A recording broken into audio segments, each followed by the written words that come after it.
I'm Holly Constant. And I'm Maddie Hockaday. We really love Parks and Rec, and we really love behind-the-scenes details. So we're researching everything from DVD extras like deleted scenes and commentaries, plus interviewing cast and crew who actually worked on the show.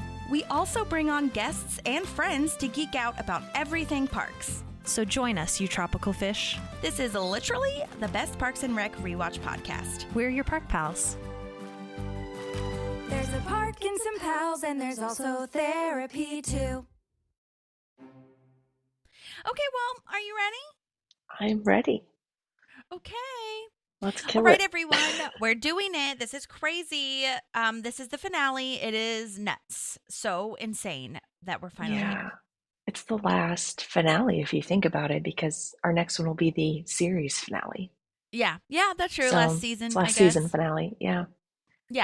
Well, so quick follow-up from the last episode, 1 in 8,000. I said that I would check if Dean Holland ever was a cinematographer, because I think that I had mistakenly said that, of course, he was a cinematographer. He edits and directs. He does all the things. But it looks like he hasn't had that actual role credited to him. I'm sure he's had a hand in it and everything, but, you know, he's a very prominent producer, director, and, of course, editor, like I said.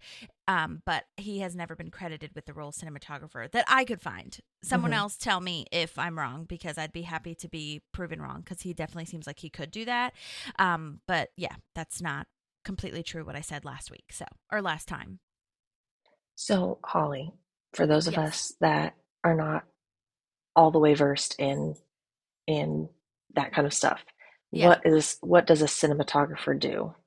Oh my gosh, great question. I really wanted to get Tom McGill on here to discuss this, because this is he's a cinematographer for the last couple episodes. But the cinematographer is technically a director of photography. So if you hear the term DP, that's what director of photography is. They're also a cinematographer. There's like a whole union and everything that you can join. But basically, they're responsible for how the show looks and feels. So they deal with the lighting. They take photos to make sure, like, is the lens right? They set up a lot of like the framing for where the light's going to hit exactly.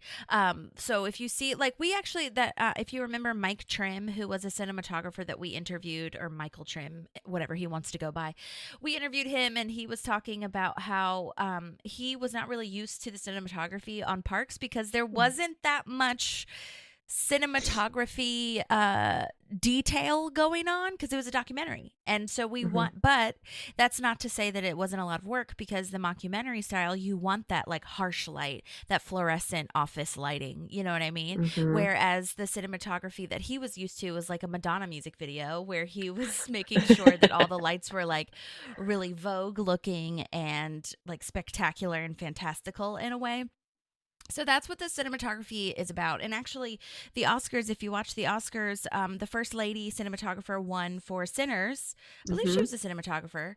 And she is responsible kind of for like taking pictures of all the cast and making sure that their skin matches with the light, and how the light matches with the sun, and like the dirt in the background of whatever was going on in the Sinners will like be lit in a way that shows the feeling of like, this is this rustic, like old-timey country, you know, what's the word I guess I'm looking for, like foresty plantation energy, and so dark. that is It was dark. like kind of That's dark a good word. energy. Yeah. And that is what they are responsible for. They play such a hand in it. And Shauna is Shauna Hagen, who we interviewed as well, is a cinematographer. She was a camera operator on Parks, but she's a cinematographer for Somebody Somewhere on HBO. So good. You guys absolutely have to watch it. It is emotional and heavy, but the cinematography there was really great too, because she was taking and like those like external shots of like the town and stuff. A lot of the times the cinematography has a hand in that too, because they want you to get the feeling of what this town is, and it really sets the scene for like how you're viewing it. They're in control of how you as the viewer see this project and see this world that they're letting you step into. Yeah, great explanation. Super clear. And I think most of us have no idea every step that goes into putting a show or a movie together. Isn't it crazy? Yeah. It's so wild, all the things that have to come together for that. And then, the cinematographer is working with the director pretty heavily as well, because the director has a vision too of how he or she wants, or they wants to be seen. You know what I mean? So it is wild that, yeah, you're just looking at this, like the square of your TV and not realizing that all this emotion and energy is coming through because of so many different people's visions. Wild. That's crazy. Yeah. So, like, that's why I was saying that Dean could have absolutely had a hand in it, because he's such a good editor. But I feel like that wasn't his role. So, yeah, just wanted to clarify that. Cool. Great question. Okay. All right, so this episode is called Moving Up. Oh my gosh, crazy. Biggest thing they've ever done. And to be honest, I wrote a little note that I am a little nervous to review it, because I feel like pressure and stress that, to just get it right, because it's such a fantastic episode. Like, I really feel like I could have taken off work for this to review these, because of how many hours I spent on it. So I know we'll miss things for sure, as, humans are wont to do, but hopefully you can take the fandom and just kind of run with the things that we've given you.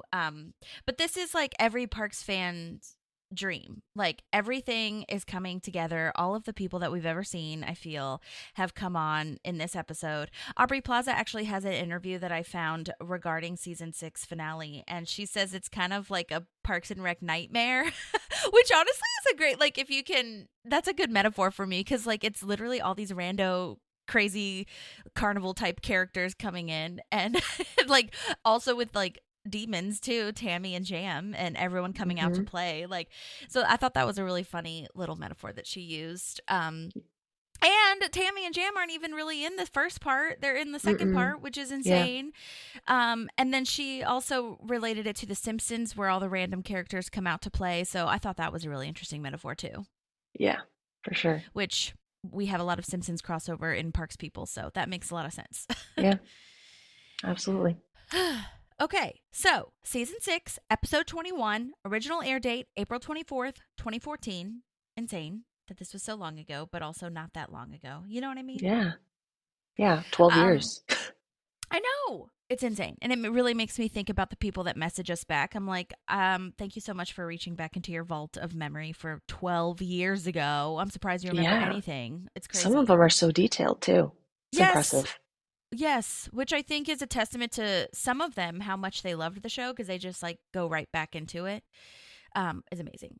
Yeah. So anyways, this is credit. I just wanted to cover the like length of the finale. So technically it's credited on IMDb as 2 separate episodes, because technically it's like 2 episodes on one air date. And I believe how that's the syndication worked when this was, and by syndication I mean how they put it out on TV to all the different networks, like regionally or whatever.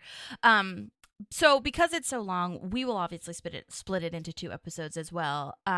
So they went ham. They brought in everyone, like I said. And like I said, also, I posted this on social media as well. But like, I usually have it down to a system. But this one took a longer time, because I feel like in the first 6 minutes, they mentioned so much shit. And I was like, oh my God, pause every 5 seconds. And I'm guessing this took a couple weeks to shoot, because they did 1 week in San Francisco. We do see San Francisco. And then they do the Unity concert another week. And I can't imagine the logistics that you have to pull off to get the Unity concert together, because the interviews that I was reading, it was truly like a true music festival. They had actual tents, actual vendors. They did not use CGI like they did in Harvest Festival. All those extras are real. The stage was real. The signs were real. Like, all of this was like a true, Coachella for Pawnee. And the musicians were real. Yes, the musicians were real. That hologram was CGI. I will say that, of Lil Sebastian. Yeah. Obviously. Fair. But yeah, I mean think of that coordination. Absolutely. Yeah. It's crazy. And then the travel plans for these bands and the communication. And we'll talk about it a little bit later on. But the idea that Andy is in charge of all of this really freaked me out. And I was like, oh my God, this is amazing to see the growth. Because he really does, like, you see little tidbits of him actually having like professional communication with these people. And I was like, oh my God. But so it's both meta and not, because I feel like the actual planners and casting and all that kind of stuff had so much to do in this episode. Yeah. which is amazing. And the next thing I want to do before we get into each episode or each scene is that I did find an article. So there was a little bit of confusion on whether this was actually supposed to be a series finale.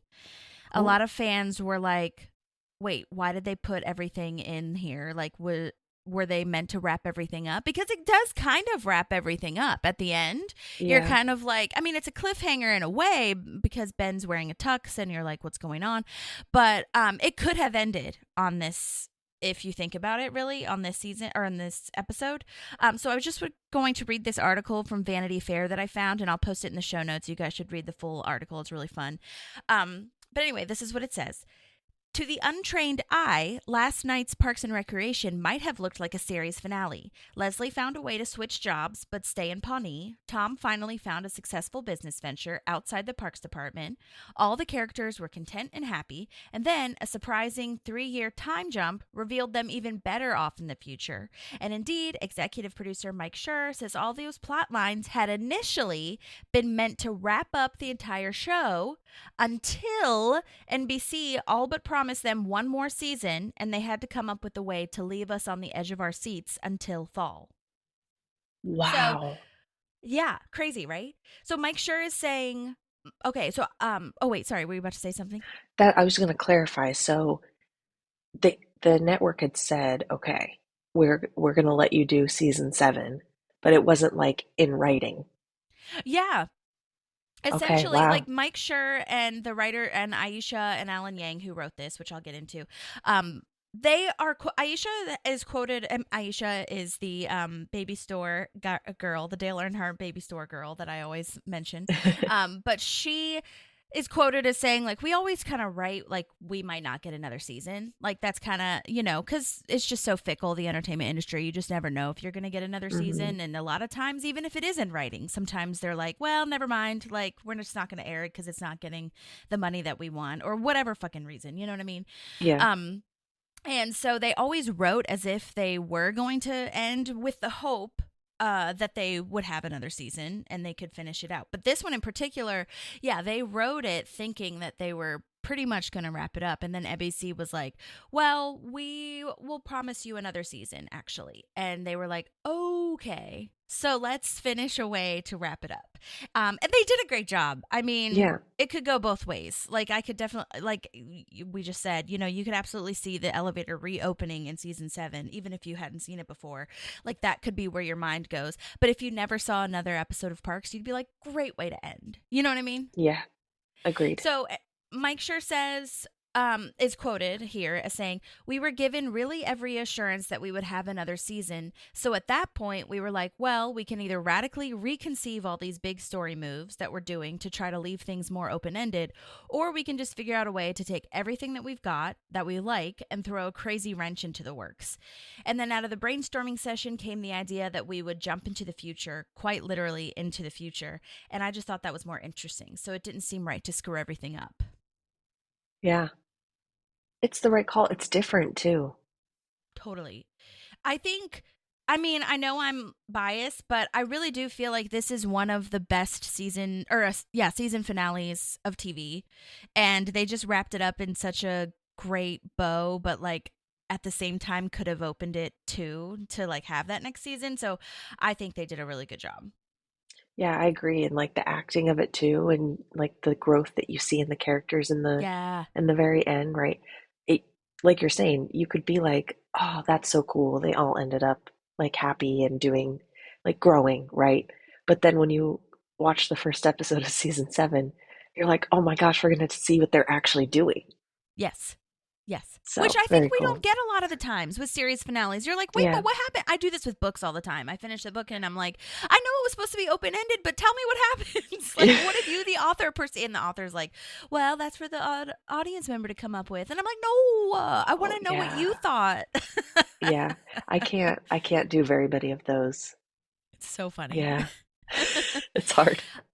And then the last bit of the Vanity Fair article says, even though it looks like Leslie Knope will get to stay in Pawnee forever, our time in that town is indeed close to an end. Elsewhere in the massive, utterly fascinating conversation with Entertainment Weekly, Schur admits it's fairly likely that next year will be the last. The natural rhythm of the show and the big creative jump we take at the end of this season certainly suggests that we're moving in that direction. So we're getting to the end, and he knew, which, like, makes total sense because he thought that it was basically going to be over in season 6. So what a crazy surprise. I'd love to talk to Mike Schur and ask, like, were you excited that you got an extra season, or were you kind of like, oh, it's like this big anticlimactic moment of like, I thought I was done now, which I know that everybody would, the whole cast loves this show and loves being on this show, and I think the crew did too. So I'm sure everyone was like, it's still excited, but it's like, you thought you were kind of done and wrapped up, and now you're like, oh, shit, now we got a whole other season to produce. Yeah. Well, he had already started Brooklyn Nine-Nine at this point, though, right? Correct. Too. So he had a whole other show. He was also... Yeah. Yeah, totally. And Dan fathering. Gore created that with him, who was also a Parks dude, and I don't believe Dan Gore is in the writer's room anymore. I think he also... directed a couple, maybe 2. I can't remember, maybe not, but he definitely wrote some Parks. So I think he's kind of doing that, while Mike Schur at this point anyway was still show running. And show running is basically stage managing, meaning you are doing everything, and like making sure the logistics are all running well. So Mike Schur is still on board for Parks at this point. I don't know for next season if he's show running. I think he is. I can't remember though. So I'll look that up in season 7. But that's kind of what happened with The Office, because Toby, or what's his name in real life? Oh my gosh. My brain is going to say Toby Flinderson, but it's Paul Lieberstein. There you go, Paul Lieberstein. Because Paul Lieberstein took over show running when Mike Schur left to go do Parks. So this is kind of, weaving in and out of who is taking care of what. So, yeah, it's crazy. The logistics that go into this is just something that no one ever thinks about. And they do such a good job because you can tell that, it was like we the audience are not supposed to know that stuff. You know what I mean? Like, we're just supposed to have a good time. And they really succeeded in that. Agree. But yeah, I thought that was crazy. I thought that was wild that this was supposed to kind of sort of be the end. And then NBC was like, oh, but you get another season. So cool. So cool. So this was written by Aisha Muhar, like I said, our Dale Earnhardt Jr. baby store lady, and Alan Yang, our bass player of Mouse Rat, who gets to come back at the end of this episode. And then directed by Mike Schur, a.k.a. Mose from The Office. I don't mention that enough. You guys, I know. We haven't talked about that enough. That if you watch The Office, that is Mose. Mose is Mike Schur. Mike Schur is Mose. And he's just the most perfect Mose. He's so good. My God. Every time I see him, like especially in that episode where Jim and Pam go stay at the beet farm, and he's just running next to the car. Oh my God. I die. I'm like, that guy's one of the most intelligent people in the world. And then just like jumping over all the cars and the school bus and stuff. And it's just like, that's so funny that they gave him that. Yeah. So good. Oh my God. Yeah. So all these people are pros and people I've spoken extensively about, so I don't need to do a breakdown. And I thought it was just hilarious that at this point, I'm just like putting the most minimalist thing that they have on their resume to describe them. But I still love it. So yeah. Absolutely. Okay, so I finally have summary written in, which I'm sorry I stepped on your toes a little bit with the Vanity Fair article, explaining a little bit of it, but it's not going to be the same. So let's just listen to yours and forget about it. Yes. Well, and I only did a summary for the first half so that that's perfect. Like we know what we're going to talk about, and then so everybody will get the second half summary when we put the second episode out. Okay. Leslie, Ben, and Andy head to San Francisco. Leslie continues to struggle with her decision to take the national parks job. Cones of Dunshire makes a surprise appearance, and Tom tries to open his new restaurant in time for the Unity concert. Yay! Okay, great. Oh my gosh, so much shit even in that, like, oh my God. For real. San Francisco, are you kidding me? Okay. Yeah. I do want to say since we are doing kind of just covering everything, I do want to play some trailers that I found, promo trailers back Brown trailers from Amy Poehler, Adam Scott, Aziz, and Donna. I just think that it would be really interesting and good for us to set the scene of what we're about to see, especially Amy's. I really like it. So I'll just go ahead and play those. Let me find it. So we started off in London, and we're finishing here at the Unity concert in good old Pawnee, and the season has Leslie having to make some big decisions about her next move. And we're shooting awesome, crazy stuff today. Yeah, we're going to shoot in San Francisco for the finale. I can't give any spoilers away, but it ties into what Leslie may or may not do next. And we also are doing another really cool secret surprise shoot that I can't tell you about, but you'll be very excited when you see it. We find out that Leslie is pregnant with triplets, and her reaction is really funny, which is just basically, she's just super psyched and pumped. And just like, I did it, I nailed it. So she, like everything she does, she's doing it to excess.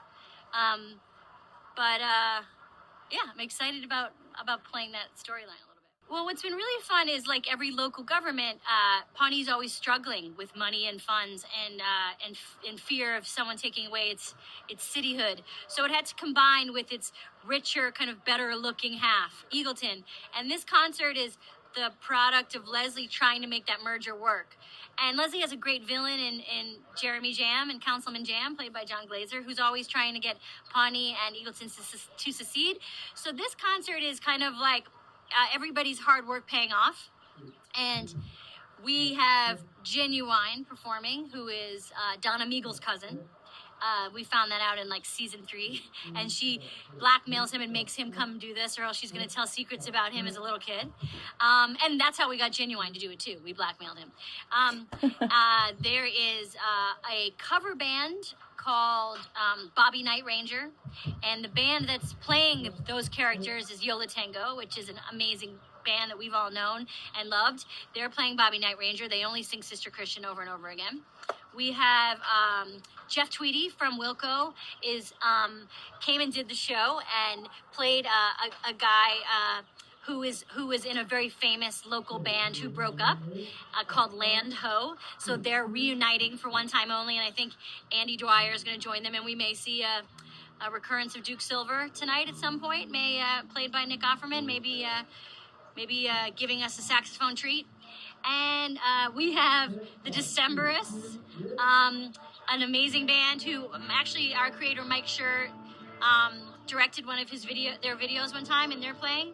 And also Letters to Cleo, which is a great band that had a big hit in the 90s that Ben, the character of Ben, played by Adam Scott's obsessed with. So we get to see them perform too. Like all of our finales, it's not wrapped up in a neat bow. It's left wide open. And the fact that we're coming back next year is exciting. Yes, at the festival, we see Freddie Spaghetti, John Ralphio, Joan Calamezzo, Perd Happily, all of our famous people. Mona Lisa Saperstein, Jeremy Jam, all these people, and so much more, and they're all kind of converging back on the town for one night only. Not only is this Unity concert a culmination of the characters in Parks and Rec, but this goes to show how amazing the crew is on our show, that they put this together in a week, and the writers are all here celebrating too, and so it's like a really nice goodbye for us for season 6, because we've all worked so hard, and it's really fun to get to party with Genuine. Okay, that was it. Oh my God, I love hearing Amy Poehler talk about parks. It's so cute. Oh yeah, you could tell how proud she is. Yeah, go ahead. I was just going to say, I love hearing all the sound checking in the background. Me too, exactly. That's what I'm saying. It's like a legitimate music festival happening right now. It's awesome. Oh my God. And I love how she is talking about how she blackmailed Genuine. That was really fun. Yes. But I love that she brings up the crew, like how hard the crew worked in that 1 week to put together that full episode. That is so crazy. Oh my God. Yeah. Okay, let's listen to Adam Scott's. There's a lot of bands playing. Some of the great bands that are in music right now. The Decemberists, Jeff Tweedy of Wilco, Yola Tango, Letters to Cleo, Ben's favorite band. So yeah, it's a Genuine's plan. Not to mention Mouse Rat, of course. So there's just like tons of great music. It's super fun. They have a huge like festival stage set up, hundreds of extras, booths. So it's an actual music festival happening. Mike Schur was really into Letters to Cleo in college, and so he wrote it into the script, and I wore the t-shirt on the show. And so apparently now the band never actually had this t-shirt on their tour or anything, so now they've made the t-shirt and are selling them because of the show. So it's actually very nice that they've gotten some a little bit of exposure. They're a great band, and it's great to see. I think it's great. I think if anyone can handle triplets, it's Leslie Knope for sure. I don't know about Ben, but I know Leslie can handle it. Yeah, it's good. It's crazy. It's going to be crazy with three babies crawling all over the place. There's a movement to secede, to bring Eagleton and Pawnee back apart, and so this concert is to kind of raise money to keep the two towns together, a unity concert. Whereas Councilman Jam is trying to secede Eagleton back from Pawnee. So we're just trying to raise funds to keep the two towns together.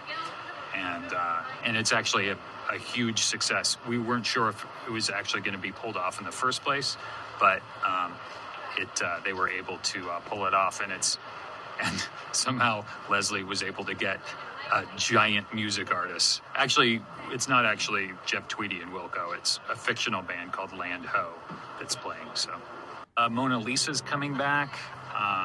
John Ralphio's coming back. Tammy 2's coming back. There's a little bit of this is an incredible finale episode because there's a little bit of everything from the past 6 seasons gets kind of thrown in and mixed up in this episode. I think it's a really perfect season finale episode in that way. It kind of touches on everything that people love about the show. It's been a great season. It's been super fun. It's always a blur, and then at the end of the season, it's like, wow, we've done 22 of these in the past 9 months. So it's been great. I think it's been an incredible season. The writers are as incredible as ever, and just the material's been great. It's been a really, really fun season. Yay! I love it. So good. You can hear Amy Poehler yell, "What?" in the background. Yeah. So funny. Oh my God, it's so good. I might cut some of that down. I don't know. But I like hearing all of it. It's so fun to me. Yay. Yeah. Yeah, and I agree that, yeah, if anyone, Leslie can handle it. And as we saw, Ben was kind of freaking out about having triplets. So, yeah. Yeah. Okay. True. Just a couple more. The next one is Aziz, a.k.a. Tom. I really liked his.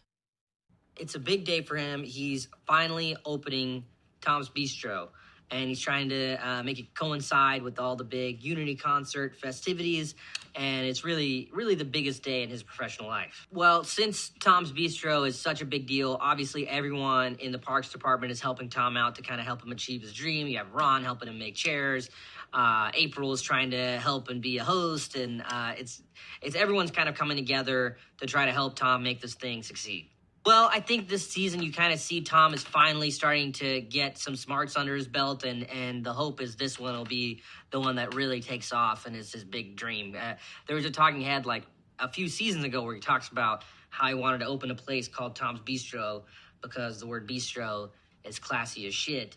And that was what was said in the show. You can believe that.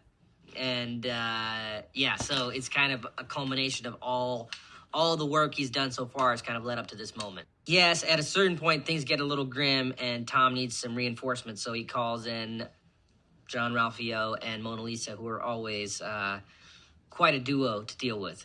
So it was fun to have Ben Schwartz and Jenny Slate come back as well. Henry Winkler comes back as Dr. Saperstein, and it's just so fun for me as an actor to get to play the scene where Henry Winkler, who is like legendarily nice, amongst everybody, is playing my arch nemesis. It was really fun having him be mean to me. And yeah, this episode is just so crazy. Any fans of the show are just gonna go nuts at all the guest stars and everything. It's everything you'd want from the finale of the show. I think it might be our best finale. Leslie is pregnant with triplets, which I think is probably a good thing because the amount of love and care she would show to one child would overwhelm it, and now it's spread over 3, so that's probably going to make it okay for them. So I think it's probably for the best. I don't think we want to see Tom babysitting 3 children. I hope it never comes to that, to where she goes through so many people on the Rolodex, she gets to Tom to babysit her kids, but we'll see. This episode, I mean, it's a Parks fan's dream come true. There's Genuine. That's pretty ridiculous. I thought that was pretty ridiculous. That Genuine is actually in the show. All the guest stars, every character from Pert Hapley and Joan Calamezzo to Dr. Saperstein and Mona Lisa and John Ralphio. You get to see Tom's Bistro, which looks amazing. The Unity concert, which is insane. There's all these musical performances, Decemberist, Yola Tango, Letters to Cleo. It's just such a crazy episode, and it's filled with so much insanity. I don't even want to say anything else to give away any of the surprises, but it's really going to be a great episode. I can't wait to see it. So I'm on the show, and I'm eager to see it. So that should tell you something. Yay! I love hearing Aziz speak as himself and not as Tom. Yes. Yeah, it's refreshing for sure.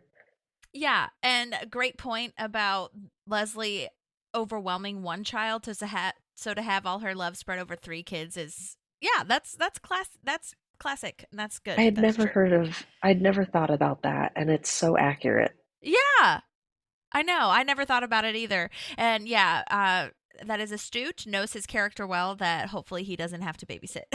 Yeah. Yes. Oh my God. So funny. Okay. Last one is Retta, aka Donna. We are here to celebrate the merger of Pawnee and Eagleton. I'm not even sure it's on this. Oh, yeah, it is. Pawnee and Eagleton are becoming one big city and a thriving metropolis even. And this is here to help celebrate the kickoff of that merger. The upcoming scene is going to be the big closer, where we have my cousin Genuine, the Decemberists, Yolo Tango, Jeff Tweedy, Duke Silver, and the reunion of Mouse Rats, all on stage singing 10,000 Candles.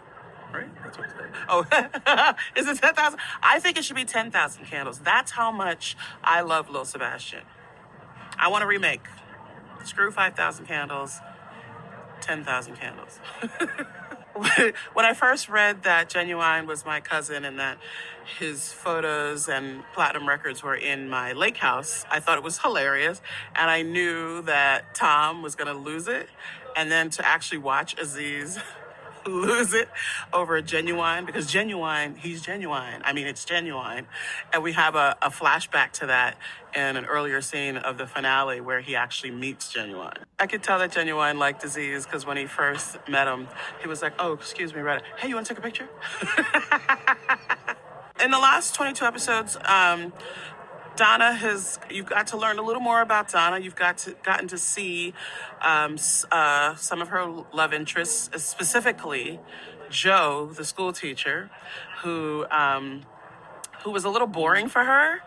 But I think Donna's finally gotten to a place where she feels it's okay to settle down as long as you don't say it out loud.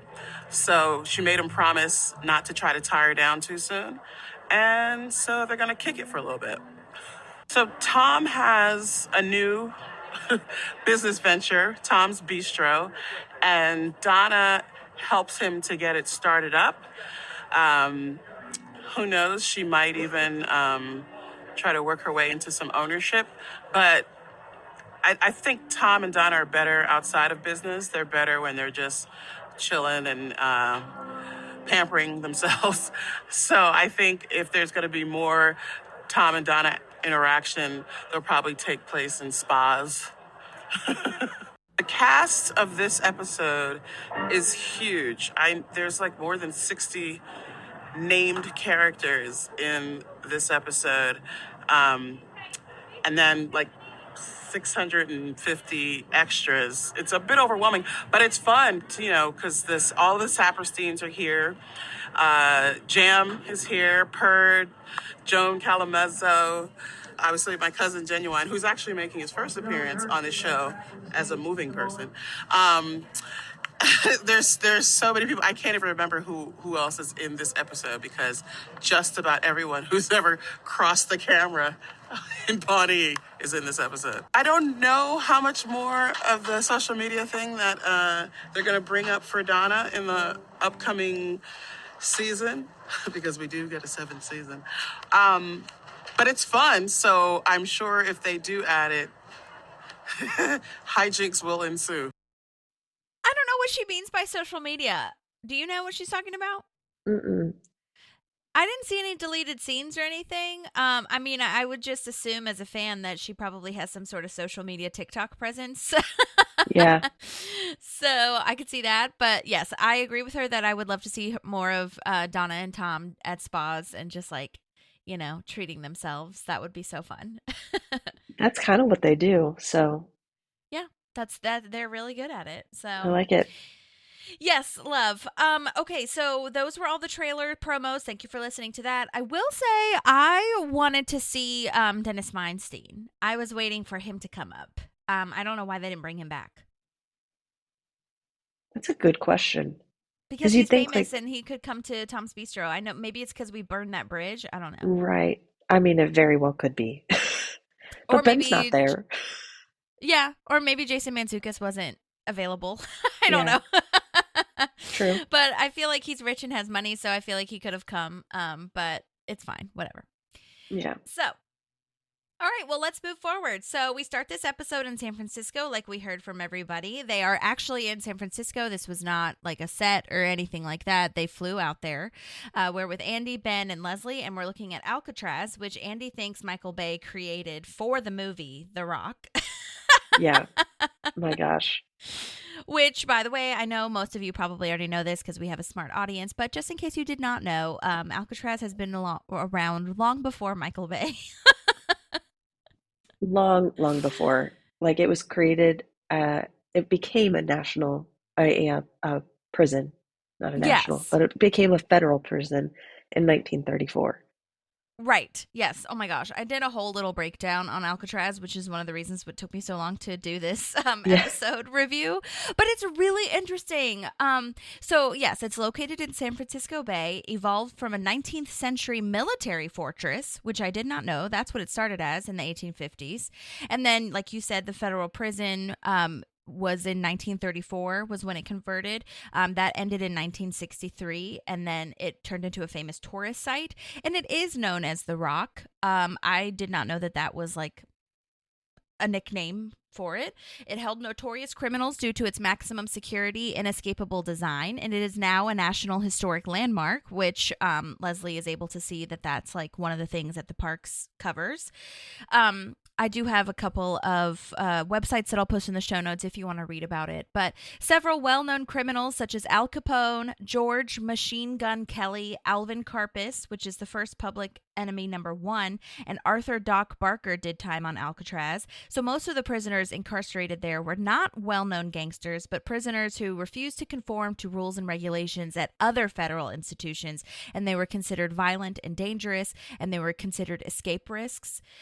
So that makes sense. Also, I did not know, this is dumb of me, I guess, but Machine Gun Kelly, the artist, got his name from this criminal. I did not know that. Did you know that? I didn't either until you said it out loud. And I was like, isn't that crazy? All right. Wild. Nuts. Yeah.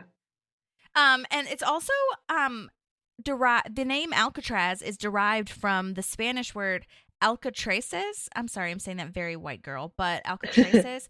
In 1775, the Spanish explorer Juan Manuel de Ayala was the first to sail into what is now known as San Francisco Bay, and his expedition actually mapped the bay and named one of the 3 islands Alcatraces.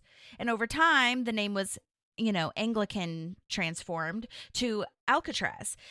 While the exact meaning is still debated, Alcatraz is usually defined as meaning pelican or strange bird. So maybe there were some pelicans or strange birds on this little island. Maybe. And then in 1850, a presidential order set aside the island for possible use as a United States military reservation, which is what we talked about. And the California Gold Rush, which was the resulting boom in the growth of San Francisco and the need to protect San Francisco Bay, led to the U.S. Army to build a citadel or fortress at the top of the island in the early 1850s. And the Army also made plans to install more than 100 cannons on the island, making Alcatraz the most heavily fortified military site on the West Coast. So together with Fort Point and Lime Point, which are 2 points on the actual island, Alcatraz formed a triangle of defense designed to protect the entrance to the bay. And the island was also the site of the first operational lighthouse on the West Coast of the United States. I love a lighthouse knowledge moment. Yeah, me too. And then by the 1850s, the first military prisoners were being housed on the island. So it was military prisoners first before federal prison for these criminals. And while the defensive necessity of Alcatraz diminished over time, meaning that the island actually never fired its guns in battle, which is wild to me, its role as a prison would continue for more than 100 years. And then in 1909, the Army tore down the citadel, leaving its basement to serve as the military prison. And then in 1909 through 1911, the military prisoners built the new prison, which was designated as the Pacific Branch U.S. Disciplinary Barracks for the U.S. Army. And that's where it later became known as the Rock. Okay. So I feel like it's very interesting. And then the last thing, I know I'm going on and on. This is the last thing, I promise.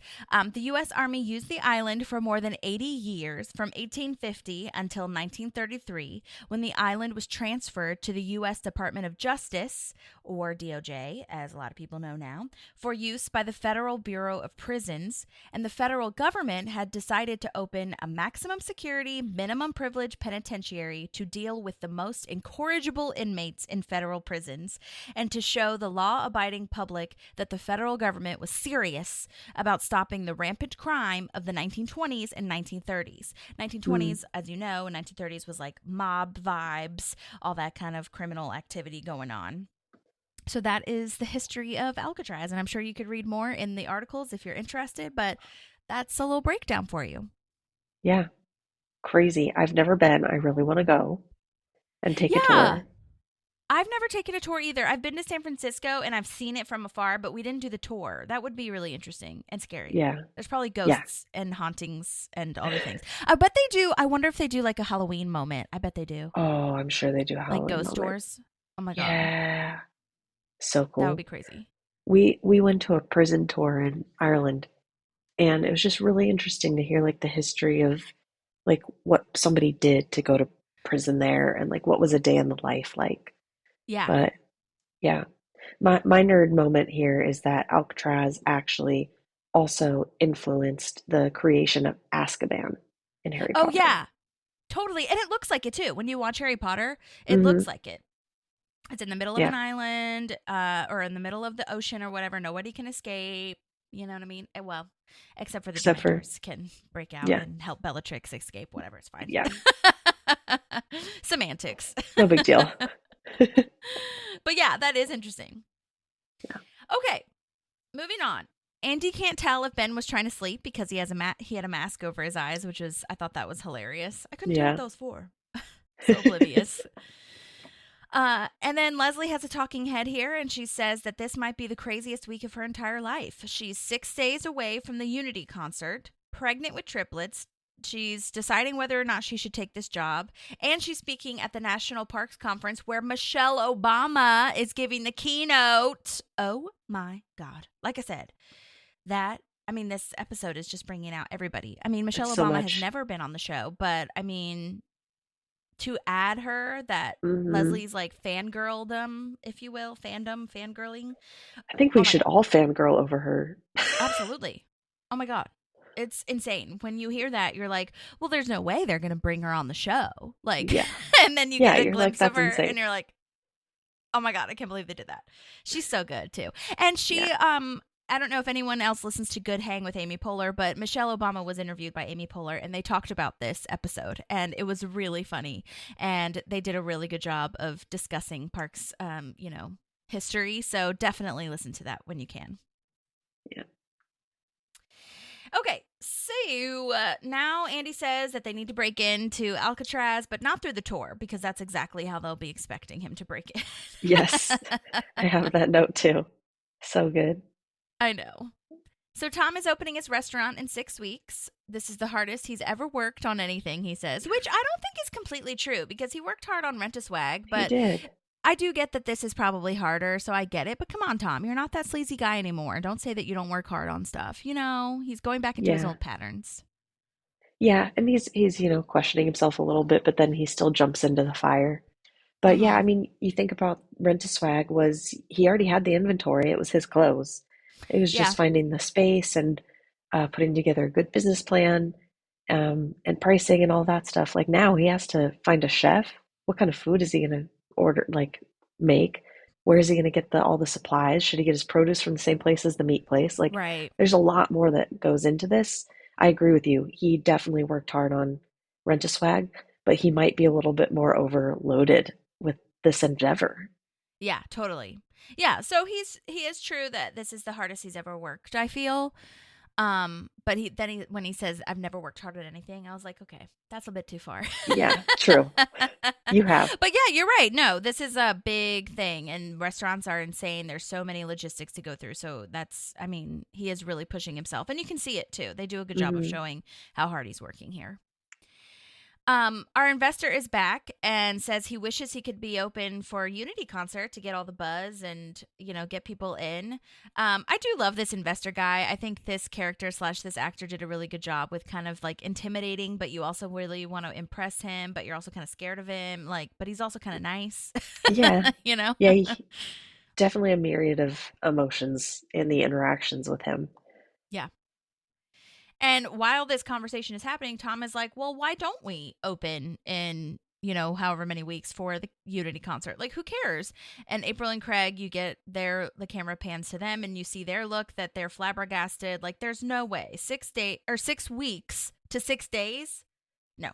That's a huge Yeah. time chunk of things that need to happen. Like, that's insane. Oh yeah. That gave me so much stress Mm-hmm. when he was like, "No, yeah, we'll do a soft open," and especially because like I get what he's trying to do, right? Like this is a great opportunity to be open for the Unity concert. But the investor wasn't really pushing him to do it. He just said like it would be great if we could. And Mm-hmm. so it makes me sad how this kind of ends where it's like, okay, but you didn't push him to do it. Like, Yeah. Yeah, I know. It's like such a mixed bag because Tom is so excited about it. So I love seeing his enthusiasm and his mhm. excitement. And he's like, yeah, sure, whatever, we can do it. But he's not thinking straight or not thinking about the logistics. Like April says, the sign doesn't even say Tom's Bistro, it says Tom's Buy. They're not even done painting. Never mind. That's fine. We're ready. Yeah, we're ready. Yeah.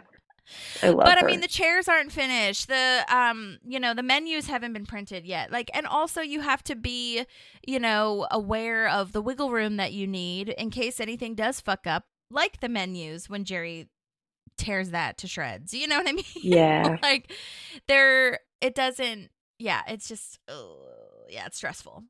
Yeah. I do love Craig's line of "Call me Kristen because I'm wigging out right now." Yeah. So good. Such a good call to Kristen Wiig. I love it. I know. Yeah. I think if Tom had like reined it in a little bit and said, okay, it's a soft open.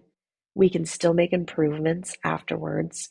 Like, and just done like a really nice paper printed menu. It didn't have to be a Yes. book, right? Like, I think he could have found ways, but he was just so excited and he was I so know. proud.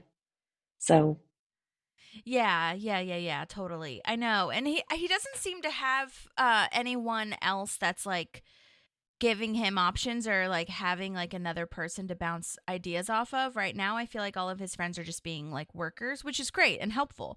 But no, he doesn't have someone that's like, okay, well, what if we do this, this, and this instead of like the crazy things that you're talking about? You know what I mean? To like yeah. meet in the middle. So yeah, I could see how he keeps going on and on. Yeah. He doesn't have a business partner. Yeah, exactly. And he's channeling his Leslie, which I do love that. This is absolutely what Leslie would do, I feel. So he's definitely learning from her. But yeah. Absolutely, he is.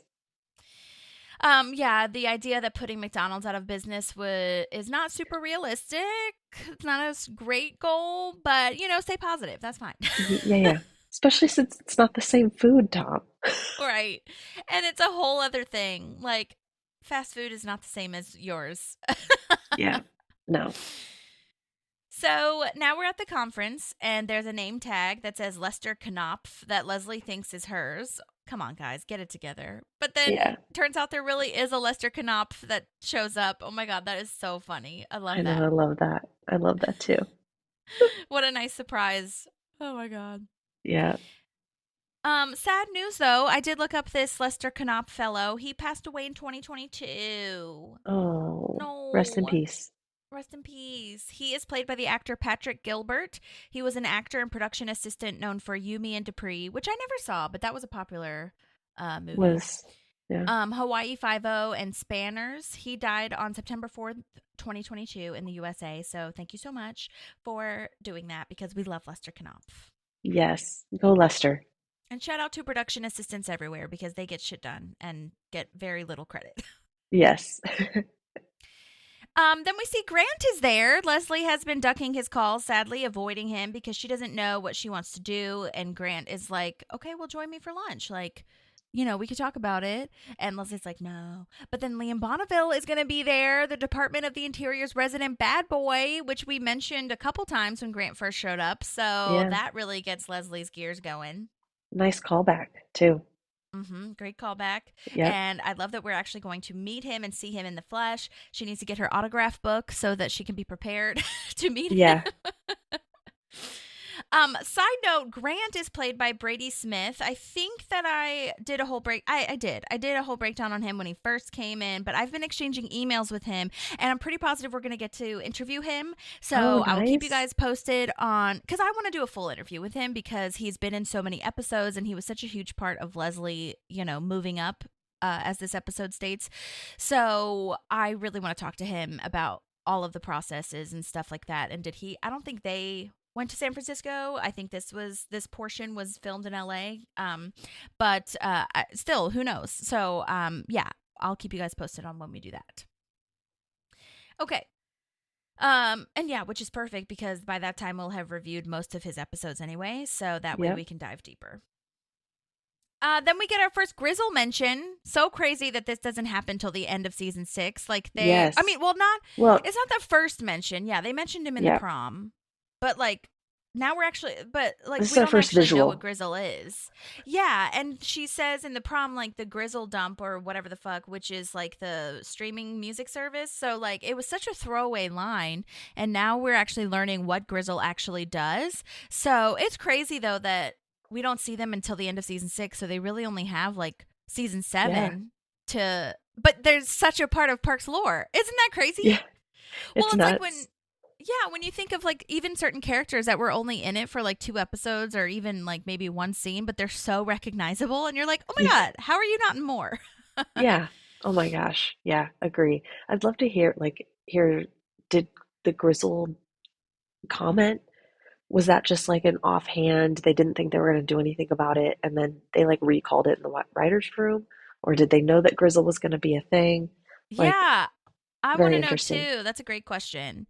I honestly, I kind of had that note too, where I was like, they always have note cards of things that they've mentioned before when they're trying to pull ideas out. I don't know, man. I feel like it was so long ago that they didn't know that they were going to have this visual of it, but maybe they did. Yeah, that's a great question. I do have a list of questions for Mike Schur if I ever do get to talk to him, so I'll have to add that in. Yes, for sure. Let me just make a note so I remember. I'm serious because or maybe Amy Poehler knows, whichever one I talk to first. I don't know. It's the dream. Make it happen. We're going to make it happen. Grizzle question, Mike Schur. Okay, great. Or Amy, or whoever. Okay. Just emotionally, I'm picturing us on a video call with Amy Poehler, and I would cry so hard. Oh my God. I wouldn't be able to stop the tears. I know. I would be really insanely shocked. I think I would be more crazy if I was in person with her, because the energy of true. her would just overwhelm me and flood me with emotion. You'd I'm want to not hug saying her. I know, or I'd like want to like touch her or like reach out my hand and like just, are you there? But I mean, not that I wouldn't be insane over a video too. Like, let's be real. Come on. But I do feel like, and I don't know. I mean, I still would be emotional, but I do feel like this podcast, interviewing Purd and interviewing like all these people and directors and crazy, like Shauna, has prepared me to not go insane, but also I would go a little insane. Yeah. Yeah. We would be emotional. Yeah. Well, and it's because also Amy Poehler, like, you know her status, and Mike, sure, you know her status in relation to the show. You know what I mean? Like, everyone had such a huge part in it. I think not knowing that certain people were so famous, like for example Brian Stack, when I interviewed him, I knew he was famous, and well famous in small circles because he's a writer on Conan and Colbert and all these things, and has like insane sketch Yeah. you know, things that I am just such a huge fan of. But I think I don't know. I think it's like I was in denial or something, and I shocked myself into believing like it's not that big a deal, whatever. And then now that I think about it, like really think about it after it's over, I'm like, I just interviewed Brian Stack. I can't believe that I got to do that. That is literally insane. And he is the nicest, most like sweetest, smartest dude in the whole world. And so I feel like with Amy though, I would already kind of have that insanity going into it. Oh my God. Anyways, well, we're manifesting, so that's all The I dream. have to say. Yeah. Okay, let's see. Okay, so they're meeting with Grizzle, Andy, and Ben are, which is a tech company in San Francisco. They're giving away free Wi-Fi to a few cities across America, and they are pitching Pawnee, which I think is a great idea. It would be a great gift for this new town. Oh my gosh, then Eagleton could pay off some of their debts and not have to pay for internet. Yeah, Wi-Fi, which is expensive. Totally. Oh my God. I related to this so hard as a person from a small town that does not have access to Wi-Fi. And you might be thinking, how do you not have access to Wi-Fi? That's insane. Maddie, you already know this because I've like explained and ranted ad nauseum about it. But people still in this country do not have fucking Wi-Fi, okay? And there are satellite internets, which is great. But Starlink, I don't want to support Elon Musk. And but like you have to do that in a way. I have T-Mobile now, which is also a satellite thing. And I think they use Starlink satellites. I don't think it's like owned by them, but like I think they use some of their satellites. So like, but you have to do it. Like, just like in Ben's speech or whatever, when he says internet is no longer optional, it's like, that is a fact. It is not just for TikToks. Like, you can't work, you can't send emails, you can't pay taxes, you can't like do anything that you have to do as a human. And I just can't believe that some of the things, like what we had is Verizon, but it's like the dial-up version. Well, not dial-up. It's like a thing above dial-up. Like it still uses a phone line, which is why it's so slow, and which is why it wouldn't work for me working from home. Like what I'm using right now is the T-Mobile thing, but it's capped at a certain limit. So I have to be very careful about how much I use it. And sometimes I'll use my phone's personal hotspot as well, because that even works better than the Verizon thing. And I called Comcast, and they said that they would dig a line for $12,000. Just me. Just my house. Not the whole $12,000, Holly? Yes. Oh my God. And I was like, you know what? I bet I could get my neighbors and stuff, they need Wi-Fi. I don't know what the fuck they're using. So I'm sure that I could do that. But then I was like, but I think $12,000 was just for one line. It's not for the whole subdivision. And then they said that the houses aren't close enough together. You know how in subdivisions the houses are so close. Yeah. And I was like, but that made sense back when I was growing up, because there was probably like 6 houses back here. Now there's more. They've added more. And it's a private road, which also could be something. But we are on a main artery that connects to so many highways. So it's not as if we're like desolate. Like out in Right. Montana where nobody is. You know what I'm saying? Like, it's not just a Yeah. homestead. Yes, we're in the boonies. Yes, we're in the sticks. Like, the forest is right outside. But, like, there should be internet. And so Starlink is really the only option for a lot of people. And so there's really like no moral way to have Wi-Fi, I feel. And what's so crazy is that like I can go up 15 minutes up the road in opposite directions and to like the closest towns and they have Wi-Fi. What the fuck is that Yeah. about? So sometimes I'll go to the library if my internet's fucked up or if I ran out or whatever. And it's just like I think about kids in school. They only use internet now. How are they doing homework? How are they, you know, researching whatever they need to do? And quality of life, even like everything's TV is on streaming. Like it's so wild. And so there's this new thing called Firefly, which I did some research on, which is where the electric company, it kind of reminds me of Grizzle, honestly. Not completely, but like it's just like a workaround in a way where the electric companies are like working with this new internet company to use the power lines for high-speed internet, which is great. But my county doesn't have that accessibility yet. And I think it has something with the electric companies like having a monopoly on certain regions of our county and stuff. And there's some people getting it, which is like really great that that's even an option for some of these people that are up in the mountains and stuff like that. But it's just such a clusterfuck because I'm like, I know there's logistics that go into it. I understand there's like 9,000 things, but I just feel like our county in particular, A, doesn't want change. B, it would probably cost money, taxes. Like these Pawnee bitches would come to the city council and complain about like, well, you're raising my taxes or you're raising whatever the fuck fees for this. And I'm just like, in order to move forward, you do have to sometimes spend money. And you also have to think about it, which is, again, I'm almost done with my rant. But again, this is like people resisting against like this socialist idea that we're all in this together. We could all pay and split the price for everyone to succeed. But here with this capitalistic, like small town shit, it's like every man for himself. You get your own shit. You stay off my land, all this kind of thing. And it trickles down to every facet of life. And it's so weird. So I think about this Parks episode all the time, especially that trial thing that Ben says. Like I think about it all the time because they said that in fucking 2014. Or I guess 2015 was the trial, but 2014 was this episode. And we're in 2026 and yet some people still don't have that. Are you being so for real? And then I think about how people can't move forward or learn or educate themselves because they have to go somewhere else. It's just like, or work from home is not really an option or whatever. The quality of, it's just so wild to me. So sometimes you do have to use the not moral thing and get Starlink or whatever because there's just no other option. It's a monopoly. Yeah. Yeah. No, absolutely. And I think it's a good representation of we have some parts of our country that are operating at like highest level with the highest level tech, with the highest internet, like fastest internet, whatever. And then we still have parts of the country that, like you said, don't have it. Mm-hmm. It's crazy. Yeah.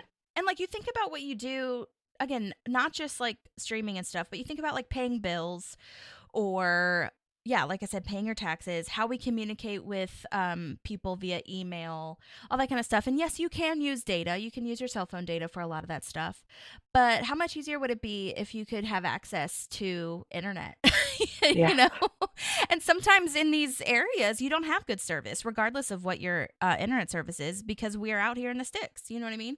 So sometimes that doesn't even work. And I still know old people, but I don't think this is like a small town thing. I just think it's like a generational thing. I do know like some old aunts and stuff that still pay their checks still pay their bills via check in the mail, which I find hilarious because that's what they want to do. And that's totally fine. But yeah, I mean, I guess I don't know why no one else, is it just T-Mobile and Starlink that have satellite internet? Like why is Elon Musk at the top of this fucking food chain? Yeah. Why isn't anyone else doing that? Yeah, you know what I mean? I couldn't tell you. Yeah. It's so weird. But anyways, so I already said it. I wrote like a whole script for myself to say all of these things. So I'm trying to figure out where I left off because I didn't really need a script. Yeah, no, you didn't. You did great.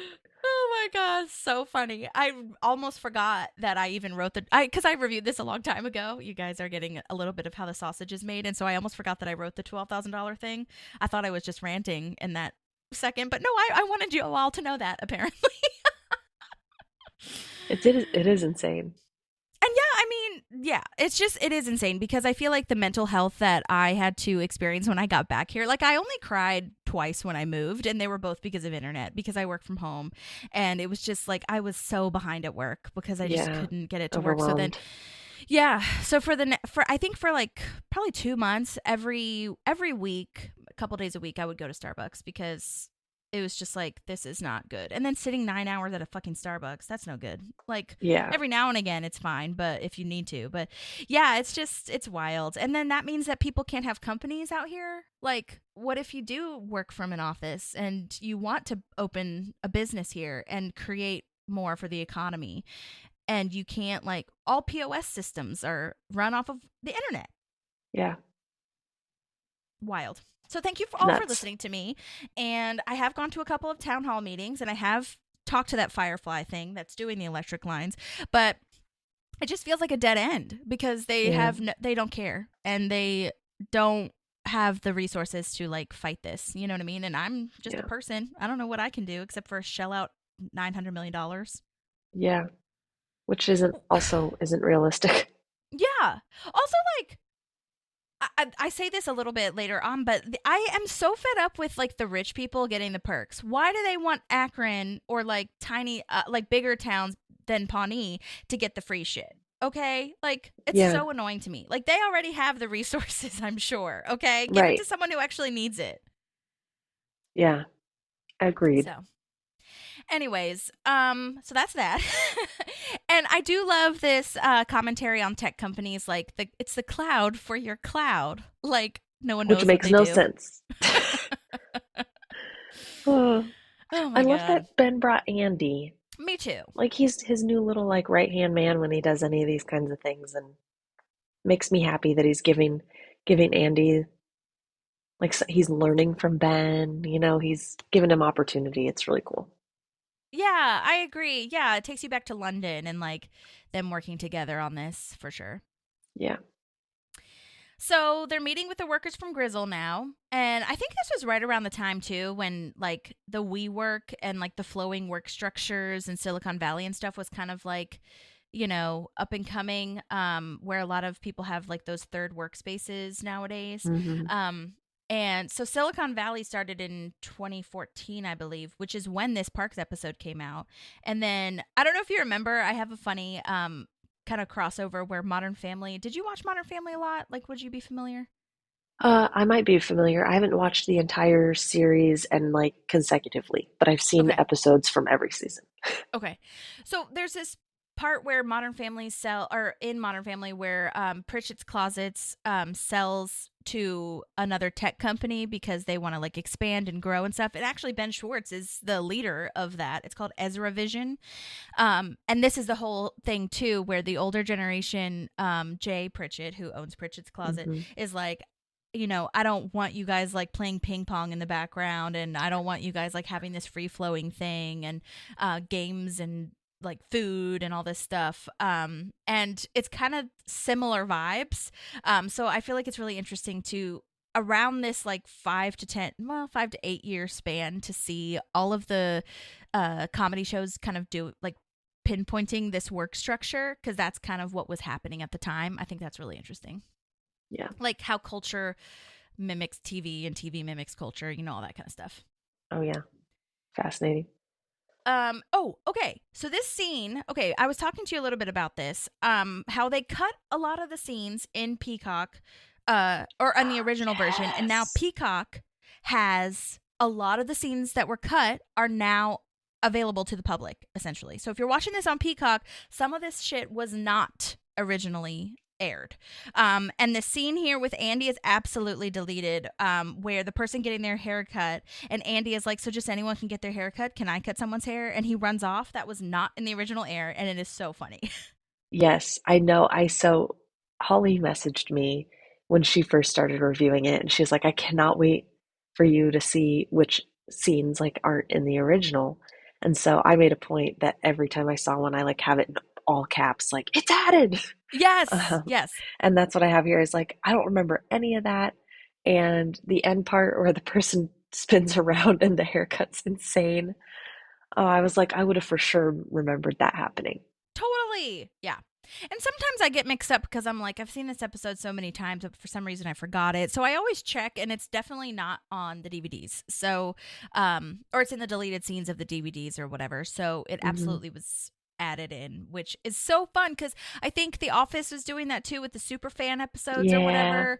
But I don't think Parks made a huge deal of it like The Office did. Like they have a whole branded like super fan episodes, but Peacock is just adding in random ass things, which I think is funny and cute.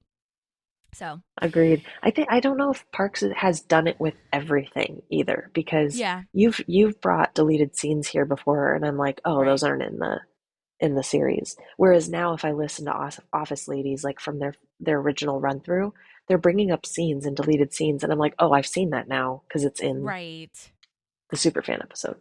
Right, totally. And I feel like it's towards the end of the season, too. It started in season 6 because there was a whole moment where they're doing talent show auditions for the Unity concert, and that was not original aired. That, like all of Martin Houseman, whatever, the Wood-Eye guy comes back, Perk comes back, all these like contortionists and stuff like that.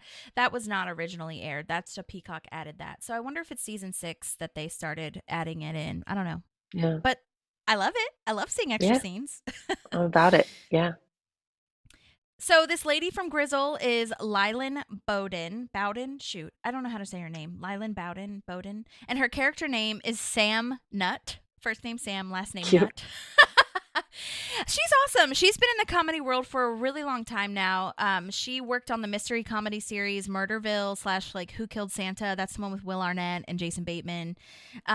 She is also in Shrinking on Apple TV with Jason Segel. She is the quote dead mom. They call her that. And they do flashbacks with her, which you've got to start watching Shrinking. You would love that show so much. That's what my dad was just saying too. So, and it came up on one of our searches of like what to watch. So it's so good. The new season is really good too. Oh my god, I love that whole cast and the writers and all the things. But yeah, she comes back a couple times for flashbacks and things, and she's great. She was also in a 2017 TV series called Andy Mack, which looks really cool. Very, very popular, according to the internet. A lot of people know her from that. She was also in NCIS, Conan, lots of UCB stuff, Upright Citizens Brigade, which was an improv team that Amy Poehler is associated with / created.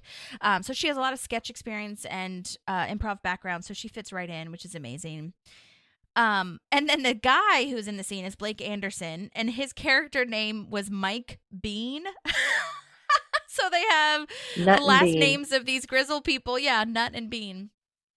And you guys probably all know Blake Anderson from Workaholics, which is a great Comedy Central show. So funny. He created the show with his co-stars Adam Devine and Anders Holm. And Adam Devine, another Modern Family reference, he was on there.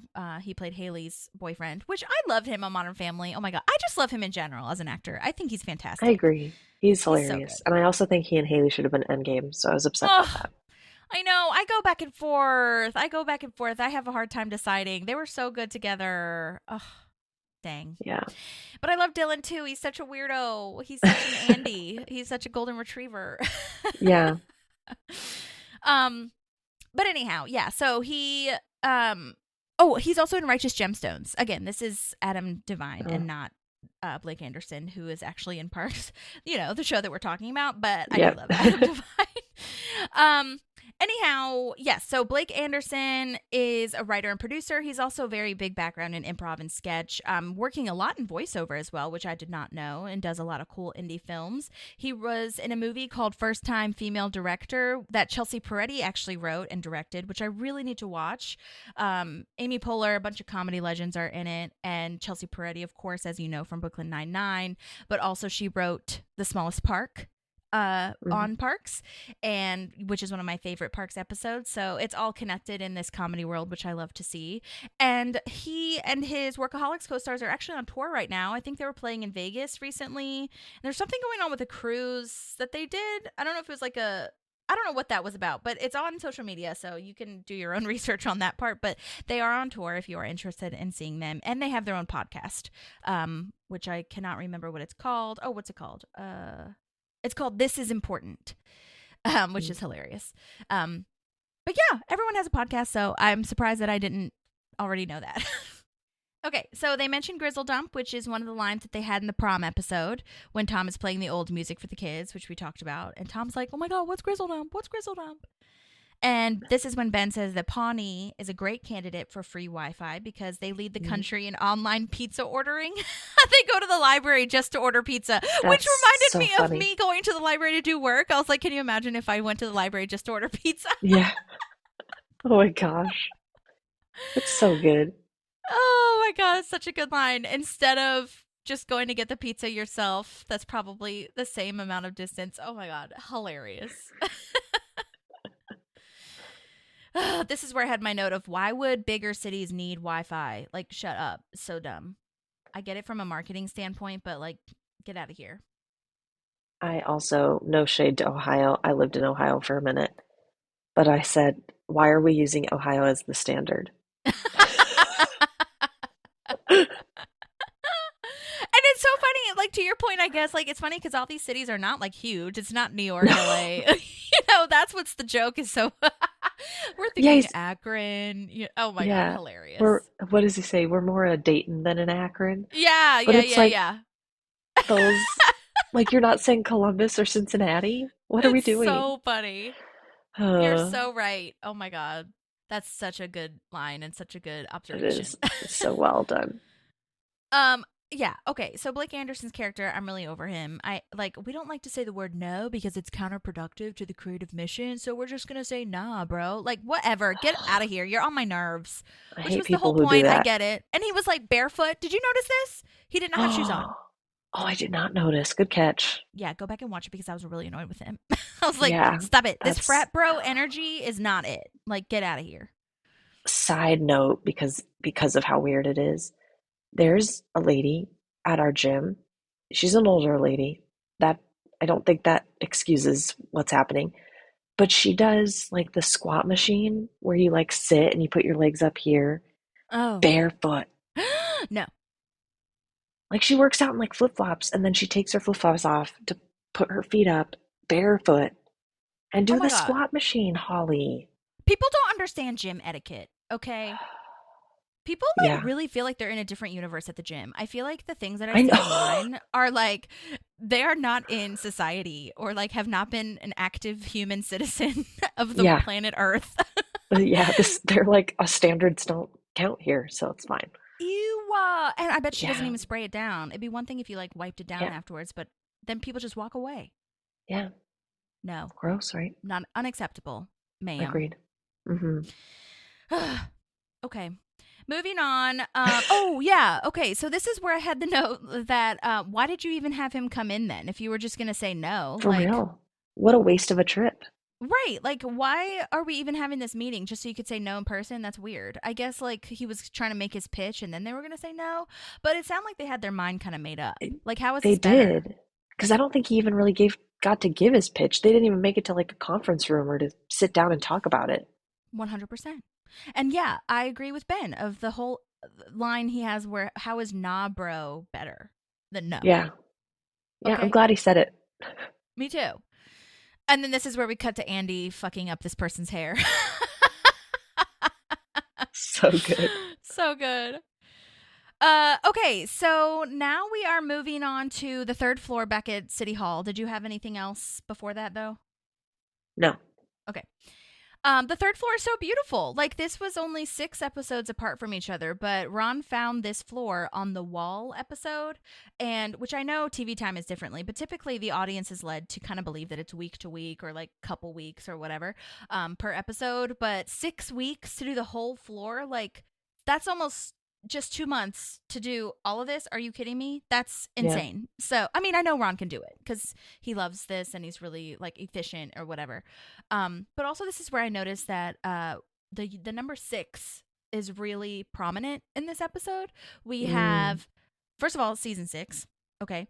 Then we had 6 weeks till Tom's Bistro, 6 days till the Unity concert, and now 6 episodes between the Wall and this episode where the third floor is complete. And I was like, nice catch on that too. I don't know if they did that on purpose. I'm sure they did not, but It seems spiritual to me. Yes, But the 6 means the devil, so I don't want to think that. that's true. If there were only 3 of them. Yeah, we need to find a 4th one because I Yeah. did just list. Oh wait, season 6, 6 weeks. Oh right, I 6 think there is days. 4. So 6 weeks till Tom's Bistro, 6 days till the Unity concert. Now 6 episodes between that, and it's season 6. So okay, there's 4. Okay. We're safe. We're It's safe. fine. This is where Tom is asking Ron to make the chairs instead of July. Like, that's insane. Ron makes a joke saying, "My chairs take time. Who do you think I am? Thomas Hucker." And this is another. He laughs. Oh my God. Yeah, he laughs and it's so cute. It's a very Ron moment. And yeah, that's a big ask for Tom to ask him to do that. Yeah. That's crazy. So this is another deep dive moment that I took way too long on, but I think it's worth mentioning that Thomas Hucker is actually a real person. He is a woodworker and furniture designer based in New Jersey. I will post his website. It looks very amazing to me. This is also where I found a website like talking about the furniture maker, and it's kind of like a group of like conferences and things you could go to. But before I do that, I'll do a little breakdown on Thomas Hucker. So he's a fifth generation German craftsman working in the traditional European manner. He studied with J.R. Osgood at the Boston University program in artisanry, which we love Boston. Mm-hmm. He later received his master's at the Domus Academy in Milan, Italy.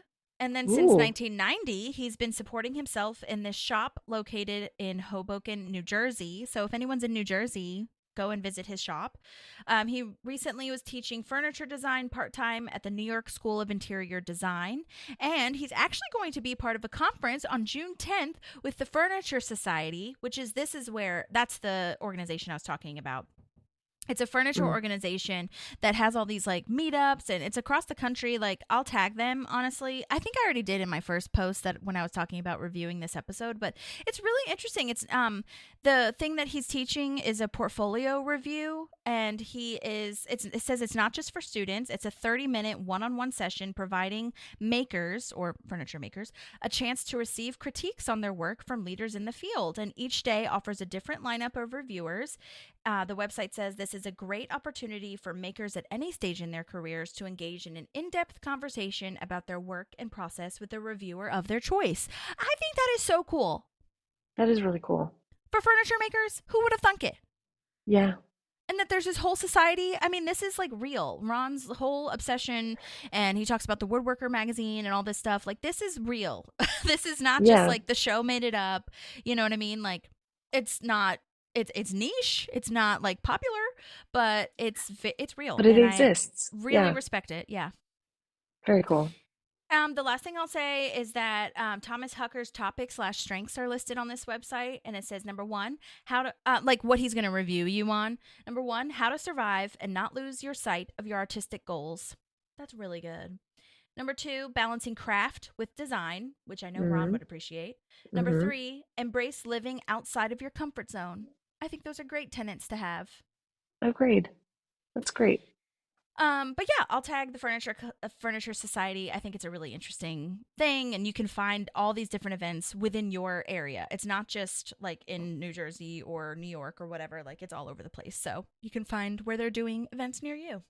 Yeah. That's great. Thank you for all listening to that. Okay, so Ron says yes to this chair moment, crazy amount of time to get all the work done because he wants to do another project. And then now we're back at the conference. Do you have anything before we get there? No. Okay. So Grant is introducing us to everyone. We're now at the table of legends in the parks department. Rebecca Veruvian is played by the actress, producer, and casting extraordinaire Maura Soden. She has been in quite a few things: Criminal Minds, Mad Men, the original Matlock, not the reboot, New Girl, 1600 Penn, like a ton more. And I wanted to read her bio too because it's super cute. It says she gained experience as an assistant to director Paul Bogart on on NBC's Golden Girls, and later found herself as a post-production supervisor on Fox's Totally Hidden Video. She became a staff producer, doing infomercials, and then later moved to Wild West Media as a commercial producer. As a casting director, she's cast over 200 commercials, infomercials, and industrials. And she was also production manager. So, like, she's been all over the place. And she has created a really great career for herself. It looks like the last acting credit she had was 2018, so I'm not quite sure what her journey looks like in front of the screen right now. But Rebecca Veruvian is amazing. So I did talk to her via email, and she does want to send in things, but I think that we just didn't sync up our timing. So hopefully for the next episode, we'll get her. Also, voice memos can be tricky for some people, so I'm trying to just get her to help us, or I'm trying to help her to help us. That's awesome. But that was nice that she emailed back. She does. She is interested, so I just have to follow up. So that'll be good. Awesome. Okay. She says that Leslie says she made a poster of Rebecca Veruvian's face dunking over Charles Barkley. Oh my God, that is a hilarious detailed bit. It's so funny. I also love Rebecca's line of "My God." Like Maura Soden did such a good job of like, oh my God, are you a serial killer? Yeah. There is a funny goof here if you feel like you want to go back and watch it. Rebecca's name tag changes from being outside her jacket to inside her jacket multiple times. So they cut some stuff, and then the continuity was lost. But I didn't really notice it until I saw the background research, so it's fine. Yeah. Okay, so exciting news. Liam Bonneville is here. And he read her proposal. He read her proposal. Oh my God. He saw makes me so that it happy. happened. I know. That was a great callback, great closure for Leslie. They show that flashback of her going to the Department of Interior in DC. Oh my God. And to know that it was read by her hero is amazing. And also the fact that she gets to say, like, that's already underway, ho. Like, you missed your chance. I wasn't waiting for you. Yeah, 100%. I love it so much. Yeah. So he's played by the actor Joe Souza. And oh my God, he sent in voice memos. Oh my God, so exciting. Nice. Before I get to the voice memos, I want to talk about what he's done. Most recently, he was in a podcast called We're Alive, Descendants. He was also in The Rookie Feds, which is the full version. He was in the 2020 version of Saved by the Bell, 911, American Crime Story, Fresh Off the Boat. So fun. So many things that I did not mention. He's a great journeyman actor here. Also so funny, I saw that he had a musical review of a show, which I think they recorded, so it's technically like credited as a movie on TV or whatever, but it was live. And they called it, or it's called Naked Boys Singing, and he sings in that, and it's so fun. It's a musical review of gay experiences as told through song, stage choreography, and full male nudity. Oh my gosh. Joe Souza, amazing. I'm going to have to find that somewhere. Frontal. I don't know if I can. Oh my God. Amazing. Okay, so let's go ahead. I have not listened to these yet, so I'm so excited to be surprised. Let's listen to the first voice memo where I asked him how he got the job and all that. Hey, Holly and Maddie. Joe Souza here. Or as you may know me, as the resident bad boy of the Department of the Interior, Liam Bonneville. Well, that's a title for you, isn't it? I would like to say that I got the role because one afternoon I was sitting in the corner of a trendy coffee shop in West Hollywood and I was discovered, but that's not how it happened at all. It was pretty unremarkable and common, really. It was just an audition. You know, I remember going up, meeting with the casting director, who was very nice. You know, it's funny because having done so many auditions, you don't remember, well, I don't remember many of them. And this was like 12 years ago, right? But I do remember her being very nice. And I also remember being somewhat comfortable. Like, not comfortable because I wasn't nervous, but I think comfortable only because I really felt great about this character. I don't know what that says about me, but sometimes characters just click, right? and this was one of them. And I can remember there was a chair, and I sat in the chair, and I sat back, very much like we shot it on the day. And, I don't know, maybe did 2 takes. I really don't remember casting giving me any redirection. And then that was it. I mean, it was one audition, and then I got booked.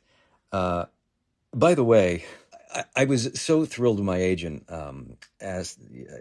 sent me the message and that you wanted me to chat, because this was really a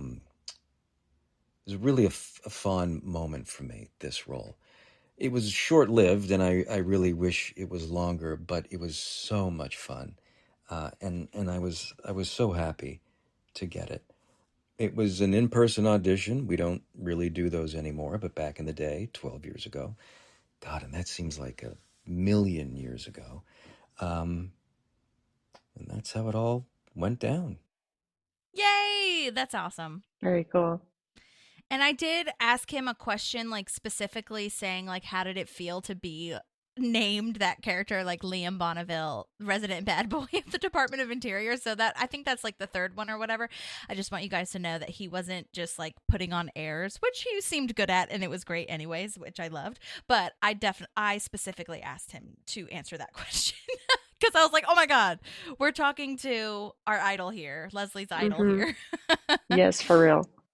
Okay, here's the second one. My day on set was thrilling. Days on set are always thrilling. But I'll give you a little secret. So I had a horrible, horrible flu. So I was all hopped up on cold medication, and on top of that, I strained my back muscles, right? The old adage is true. The show must go on. Like, there was no calling and saying, I can't do it. So I pulled myself together, and I thought, well, I'm not running or walking because, honestly, my back was so bad that I could barely stand. I thought, all I have to do is get there, sit in the chair, shoot the scene, get up, say thank you, and leave, and nobody's ever going to know the difference. And that's kind of what happened. Nobody knew that I was feeling so badly. I was a little worried before I saw it because I wondered if it would look like I was sick, but I think it all turned out okay. It was an absolute thrill working with Amy Poehler. And I'll tell you something. Obviously she's a producer on the show. And she's a little tiny woman, right? I mean, and I just thought there is so much on her shoulders. She's the star of the show. She's producing. We were shooting in outside on location at a hotel in Pasadena, and it was a big set with extras and all kind of stuff going on.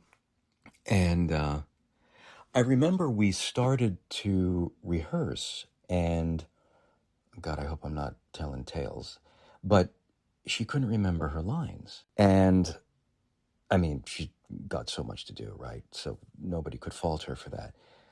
But she just took a minute, looked it over, came back, and obviously she was brilliant. Everybody was great. The crew was great. The thing is, you never know what you're walking into. And since this was at the end of the run of the show, they've got everything down. Everybody knows everybody. They're friends and all of that. But they couldn't have been nicer. That's not always the case, but they were really, really great. Yay, I love that. Oh my gosh. Wow. I did not notice that he had the flu or seemed sick or anything like that. And it is lucky that his scene, he's just sitting there. So that's nice. Yeah. And just kind of like being mysterious anyway. So that sucks though, to not be able to really stand. I can't imagine how like painful that was, and how painful maybe mentally too, of like, shit, I gotta get myself together. Yeah. Well, yeah. And it's like a once in a lifetime opportunity, and you're like, I'm not at my best. That Mm-hmm. sucks. Yeah. Well, it looked great and it It did. worked. It definitely worked. And like the outfit that they gave him too, like definitely fit with the bad boy. It was like a leather jacket or something with his like dark hair. It worked very well. Nice. Yeah, it And did. yeah, I love that location breakdown of the Pasadena hotel. Yeah, so that does confirm that the rest of the people were not in San Francisco. That was just an Andy, Ben, and Leslie thing. So that's Yeah. nice. Yeah, I'm sure that helps with the logistics. Totally. So it seems like maybe all they filmed there was the parts like truly at the Golden Gate Bridge, you know, Yeah.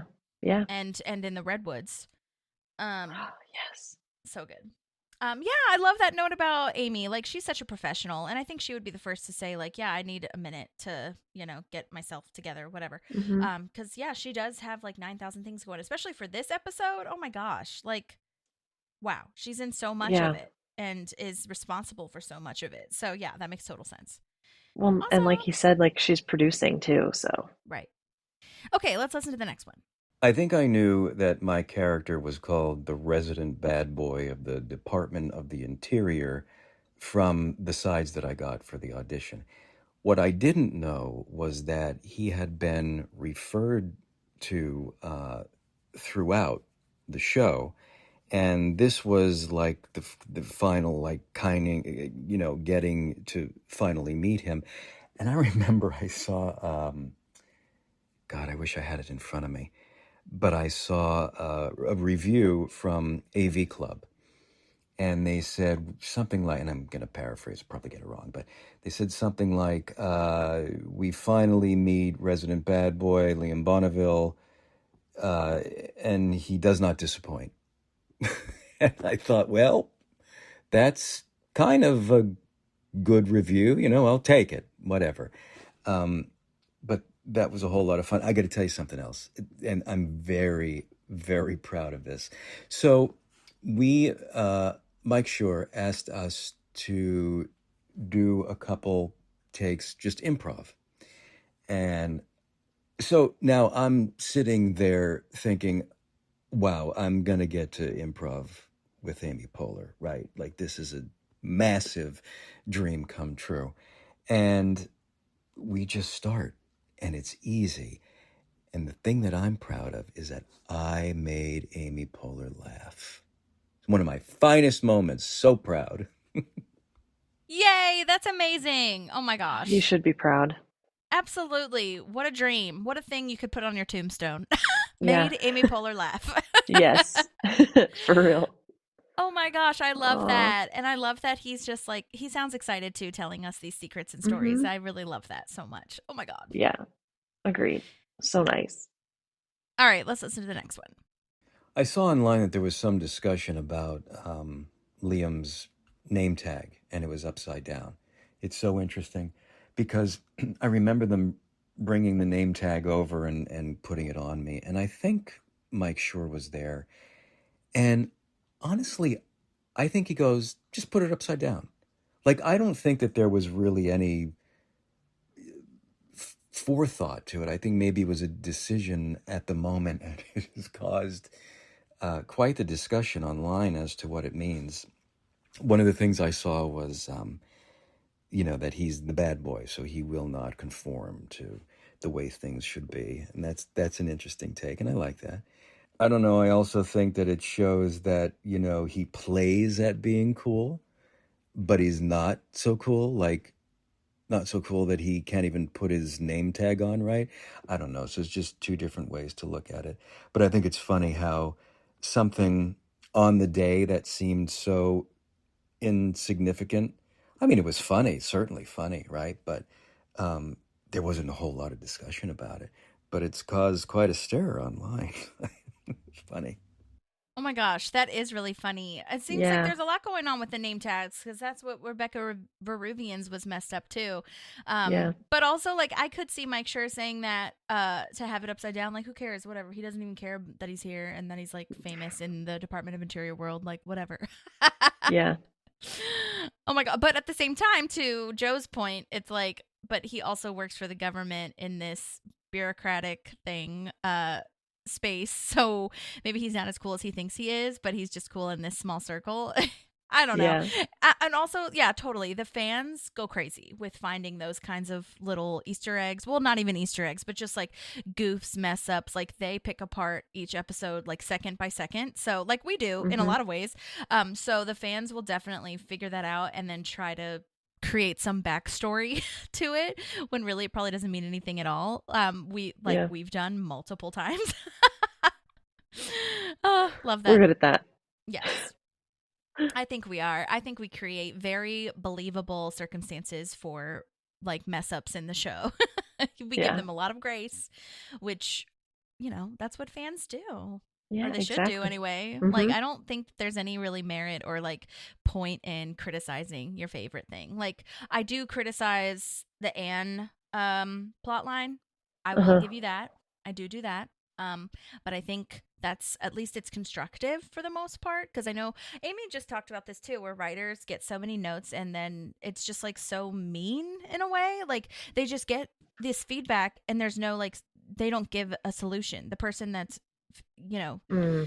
giving the feedback, it's not constructive. It's just straight up criticism. And it's just like, well, you didn't do this right. You need to fix it kind of vibes, instead of like, what if we did XYZ instead?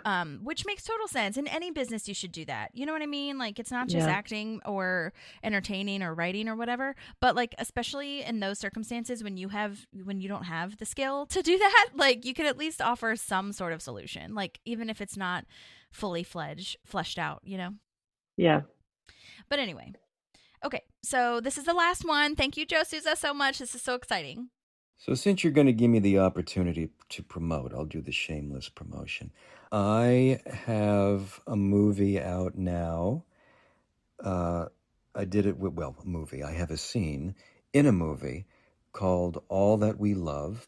It's on Amazon Prime with Margaret Cho and Jesse Tyler Ferguson from Modern Family. I have a scene in there with both of them, and I actually get to sing a Cher song with Margaret Cho, and that was tons and tons of fun. Listen, don't bother to watch it for me, but it's a really, really great movie, and it's really heartwarming, and Margaret Cho is fantastic, so it is absolutely worth watching. I finished shooting a movie a few, 2 months ago, called Supermassive, that they are getting ready now and should be coming out soon. So that's Supermassive, and that's going to be a lot of fun as well. So I hope that you get to see it. Gosh, I guess that's it. But listen, this was a whole lot of fun. A walk down memory lane, and I really do appreciate you asking me to come on here and talk about myself, because, well, who doesn't like to do that, right? But just to relive this great memory in my career. What I was thinking when my agent told me about this, I go, this is a great opportunity to maybe get some hubbub going about maybe having Liam Bonneville do a spin-off of Parks and Rec. I don't know. Mull it over. Think it might be pretty good.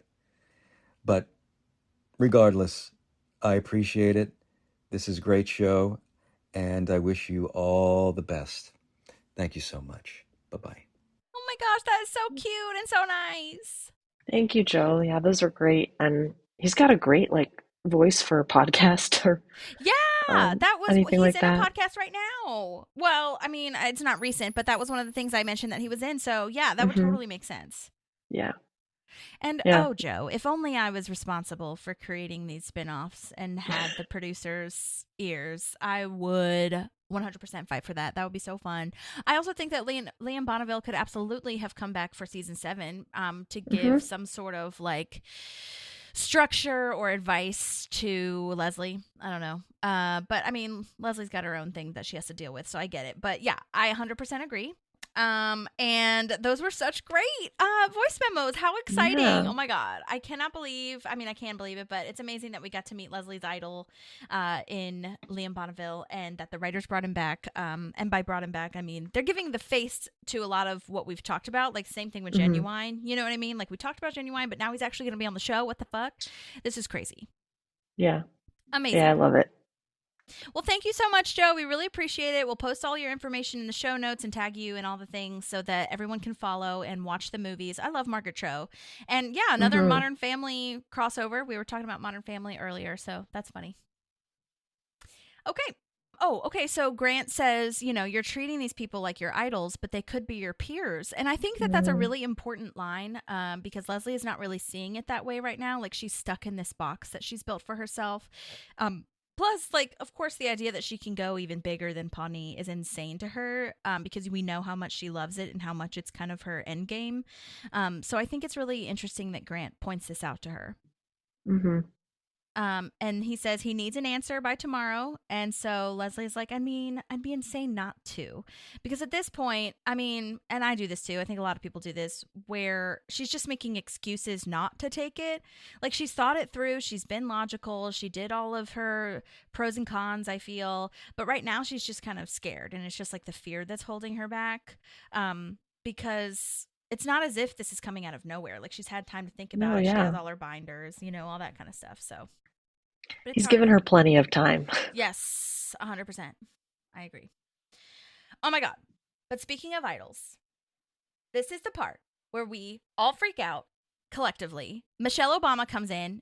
And are you freaking kidding me? I wrote this in all caps. I was like, this is incredible. Truly top Amy Poehler moment of all time. Like, yes. The way that she reacts to Michelle Obama. You are from Chicago, so you like it. Yeah.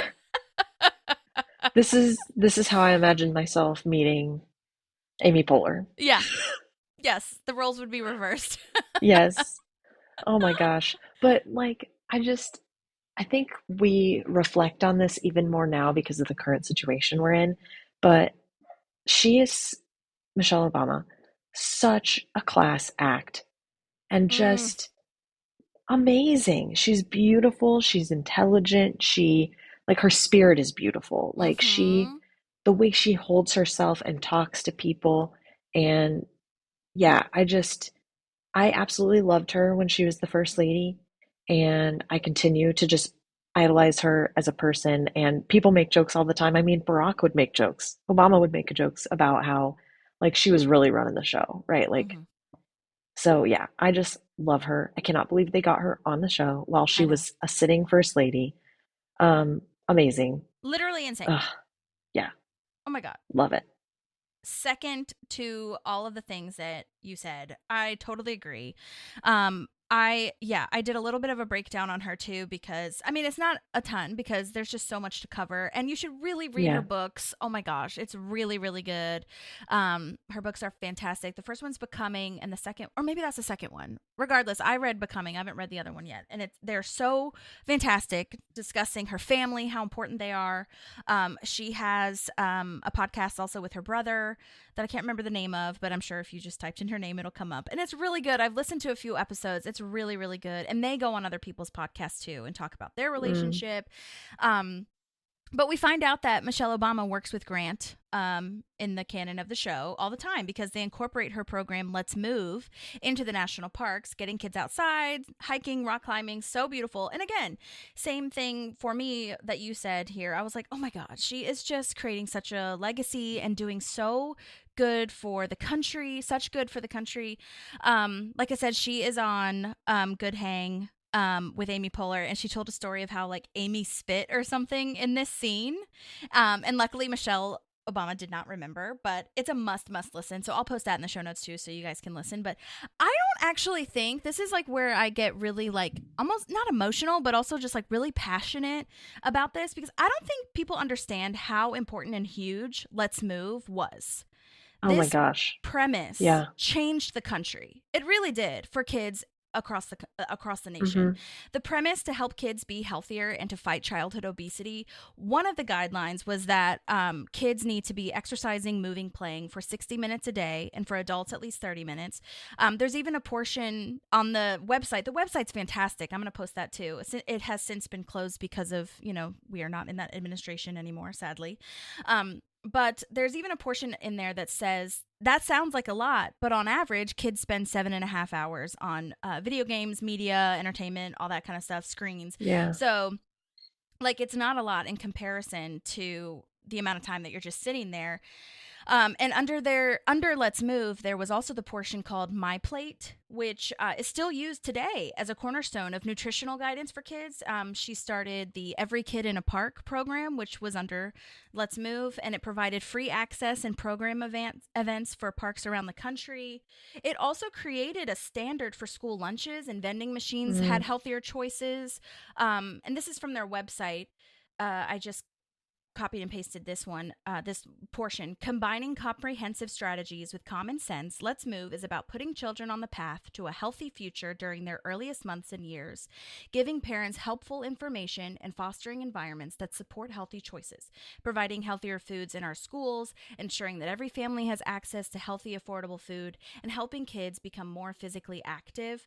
There's also a website about how much sugar the average child/teen has compared to processed foods and all that. Compared to how much time we spend on screens. And it just really fostered such a healthy relationship and accessible for not only the kids, but for the parents. There's like worksheets for both the parents and the kids to like help you understand how to do this. Because being a parent is obviously so hard and there's so many things to think about. And so you have to have those resources to be like, what can you do? She was also in schools herself. Like she visited schools, she visited parks. She was so involved. It really relates back to Leslie's first initial thesis where she was trying to cut sugar from the Paunchburger sodas or whatever, which I thought was such a fantastic callback there. And then, Leslie starting the farmer's market. Like, there's such a big reason why Leslie is such a huge fan of this and why it incorporates so well into the show. But as part of this research, and I knew it a little bit, but as part of the research on Let's Move, it almost makes me emotional because they criticized her so much for making this Let's Move program. And comparing to now's administration, this fuck all bullshit about making kids healthier when they literally cut funding for school lunches and cut funding for resources and health initiatives makes me so angry. Because why are we not giving the same criticism to fucking RFK, who's cutting vaccines, literally killing children with his vaccine mandates of measles and all these outbreaks and stuff? Like, it just blows my mind that he's cut scientific research and is not receiving near enough the criticism that he needs to, versus Michelle Obama, who is actually having all of these scientists and doctors and nutritional guidance and research from actual professionals in the industry and changed our country, like changed our children's behaviors and nutritional guidance. And she's the one being like criticized. No, that's not to say of the people. I know I'm like, there were people that were very much on board with this. So it's not to say that everybody was, but the fact that there was such criticism really grates on my nerves because she changed and helped us so much. Yeah, I agree. I think the fact of the matter is, if you look at her intention was, let's make kids healthier. Like, how do you go against that? And then you add in all the research and everything, and it's just and this whole the chaos. One of the totally chaos. One of the criticism was that it was government overreach in our schools and stuff, and I was like, oh, you're talking about government overreach? Are you fucking kidding me? Don't tread on me, my fucking ass. They're treading all over you. Like, you might as well on your license plate have tread all over me, daddy. Yeah. You know what I'm saying? Like, it's insane. And the actionable items that, instead of bashing everyone else and bashing our systems, she was trying to change it, which, and she did change it. And I just think I'm so proud of Parks and Rec for having her on there. I'm proud of Michelle Obama. And I really respect her in such a way. I mean, even before this research, but now that I see, and that's all it takes, you guys, is a little bit of research, and you will find what you believe in and what you support. God forbid you fucking Google something and find the real facts. Insane, right? I just, yeah. Oh my I mean, God. you know how I feel about so many of these things coming from a research-based field initially. 100%. Just the anger. Like, Holly has listened to many angry rants via voice memo. And around vice versa. All of this stuff. And yes. And so, it's crazy. So thinking about how the country has backslid in this way and how far it's going to take us to get back on track is very disheartening. I know it's possible. There is hope out there. If you're in Virginia, by the way, vote for the redistricting plan that happened. Early voting has started, so get on it, which has nothing to do with Let's Move. It just has to do with our country moving forward. And like, I see the potential of America. Like, Moving America up. is moving up. America, come on. Full we can circle. do this. Oh my God. Okay, so that's Michelle Obama. Thank you so much to the writers for giving us this beautiful gift of Michelle Obama coming onto Parks and Rec. It's amazing. And we love you, Michelle Obama. And if you would like to come on our show, please come on our show. Thank you. Thank you so much. Goodbye. Love you. And yeah, just a reminder too to go to your parks. I mean, yeah. Oh my gosh. Doesn't even have to be a national park. You just go to your local park, dude. Support it. It's like it's so worth it. I'll just throw it out there too. Like, I didn't appreciate our parks until I had a kid. And totally. It makes me wish I had taken a book to a bench at a park before we had Killy, because now I have to run and chase him everywhere. Yeah. But it's so beautiful that like our local governments have given us grass to and sidewalks so we can go on nice walks and strolls in the midst of nature. It's so peaceful. For free. For free, 99. Hello. And like playgrounds that are upkept for the most part. Yeah. For your kids. Like, yeah, there's a park down the street that we go to walk at, my mom and I. And it's like there's a baseball field, playground, soccer field. There's like a little museum in there because like they did Gold Rush stuff there. And like it's great. So highly recommend. Highly recommend. And yeah, that's a great point that kids, I see kids there all the time, like after school hours or whatever, like with their parents. Yeah, it's a great option. Yeah. Okay, so moving on. Andy's going to skateboard down this huge San Fran hill and we're all scared for him, but then he just pushes it down, like just the skateboard, not him, on it. Andy loves it. Yeah, he's all for it. This always reminds me of the whiskey scene from Hot Rod. Oh, yeah. What way? Saying what way? Oh my God. Weird. So good. Yes.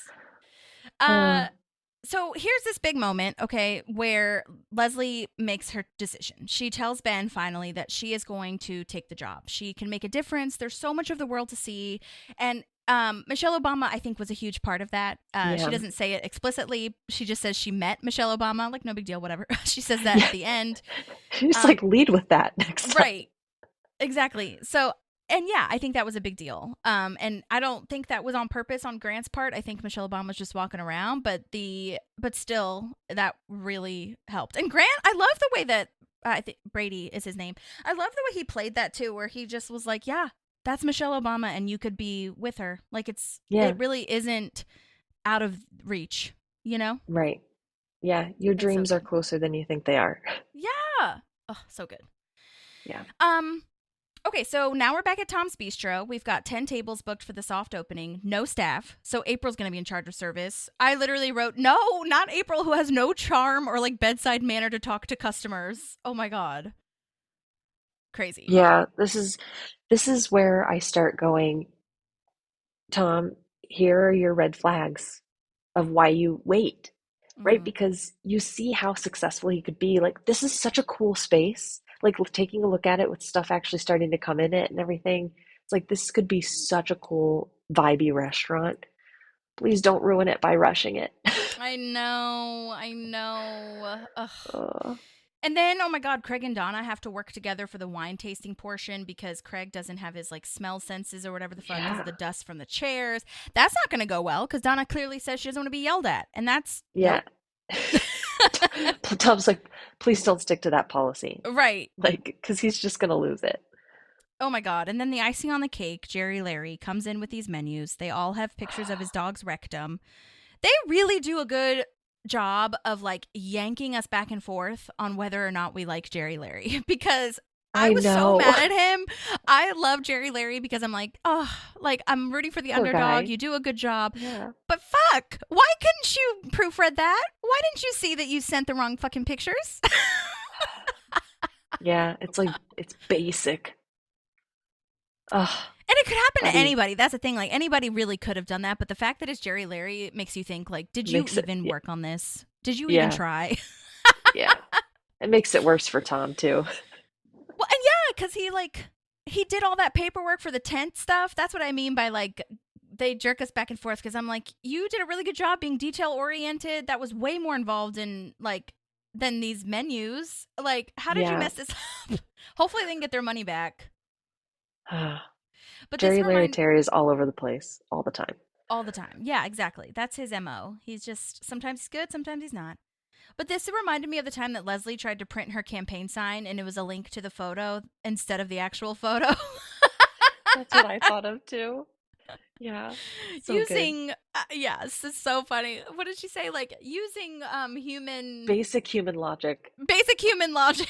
Yes, thank you. One could surmise that is not what I wanted printed. And that employee is so good. Yeah, it's like, just one of my favorite. Because that line crosses my head all the time, but you can't say it out loud. And people don't have basic human logic a lot of the time. So they don't. Yeah. Yeah. So now Tom says that April's going to have to list all the menu items from memory. It'll be more classy anyway. Like, oh my God. And then Ron broke a chair because it looked too perfect. Like, this is not going well. Yeah. It's because Tom's asking a lot of his friends here, and I know that they're going to help him. Part of me is like, Ron, why? Why would you break a perfectly good chair, let it make it through the opening, and then you can replace it? 100%. But Tom's also getting really mad at them that they're not finishing stuff in time, but he also shortened their deadline by like 5 weeks. So I'm really torn where I'm like, Tom, you need to have some grace with them because you're asking a lot. But also like, Ron, logically, like, keep the perfect chair. Mm-hmm. Yeah, it's all a cluster. I mean, it's all bad. It's a perfect storm of circumstances. Yeah. Okay, so now back at Grizzle, we're still trying to convince Grizzle to give Pawnee free Wi-Fi. I love how passionate Ben is about this. Like, I need a Ben in my town to fight for free Wi-Fi for me. Maybe there are somewhere and they're behind the scenes. I should really look into that. But them leaving Pawnee really puts a fire under him, I think, to like get this done. This is going to be his, claim to fame legacy situation, which really makes sense. And then we get this amazing surprise again with the callbacks. This is exactly what we were talking about when this season finale brought back fucking everything. Yeah. Cones of Dunshire comes up. Amazing. Yes. We did not expect it to come up. They say someone gave it to them, and they don't believe him that he invented it when he's the architect. And I know I've said this before, I just love confident Ben. It's so sexy. I know, it is. And he plays it so well. Adam Scott plays it so well. The transitioning from dorky, quirky Ben to confident, like, I'm the architect Ben. Yes, it reminds me of when he has calzones at the accounting office and like turn again with the Cones of Dunshire, and he turns back with the wink, and I was like, oh my God, Ben, don't look at me like that. Get me tingly. And then this line too, when when the Grizzle guy asks, like, you want to be the corporal or the warrior, and he's like, neither. I'm the maverick. And they're so in their characters at this point. It's like really amazing to watch. Like all of the Grizzle people and Adam Scott. It's really, really well done. Yeah, they all do a great job. So now back at the conference, Leslie's giving a presentation called Merger, she wrote, which I love. Logistical challenges in mid-range municipal consolidations. Sounds like a lot of mumbo jumbo, but if I'm honest, I did research it because I was like, did they just throw a bunch of government vocabulary words into one sentence? Yeah. Like, is that real? Which, yes, they did technically, but it's not like word salad. This is a real title that would be used in the merging of cities, which I have more research on that later. We'll get to it. But Leslie says 6 to 12 months is her timeline for the fully integrated merger between Pawnee and Eagleton.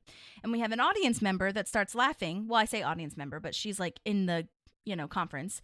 And Leslie's like, I know, I think it was a good presentation. Like, is that why you're laughing? What's going on? And then this lady drops this bomb on her that says, like, this is not right. Your timeline's all off. Yeah. There's no way you'll be able to pull this off in 6 to 12 months.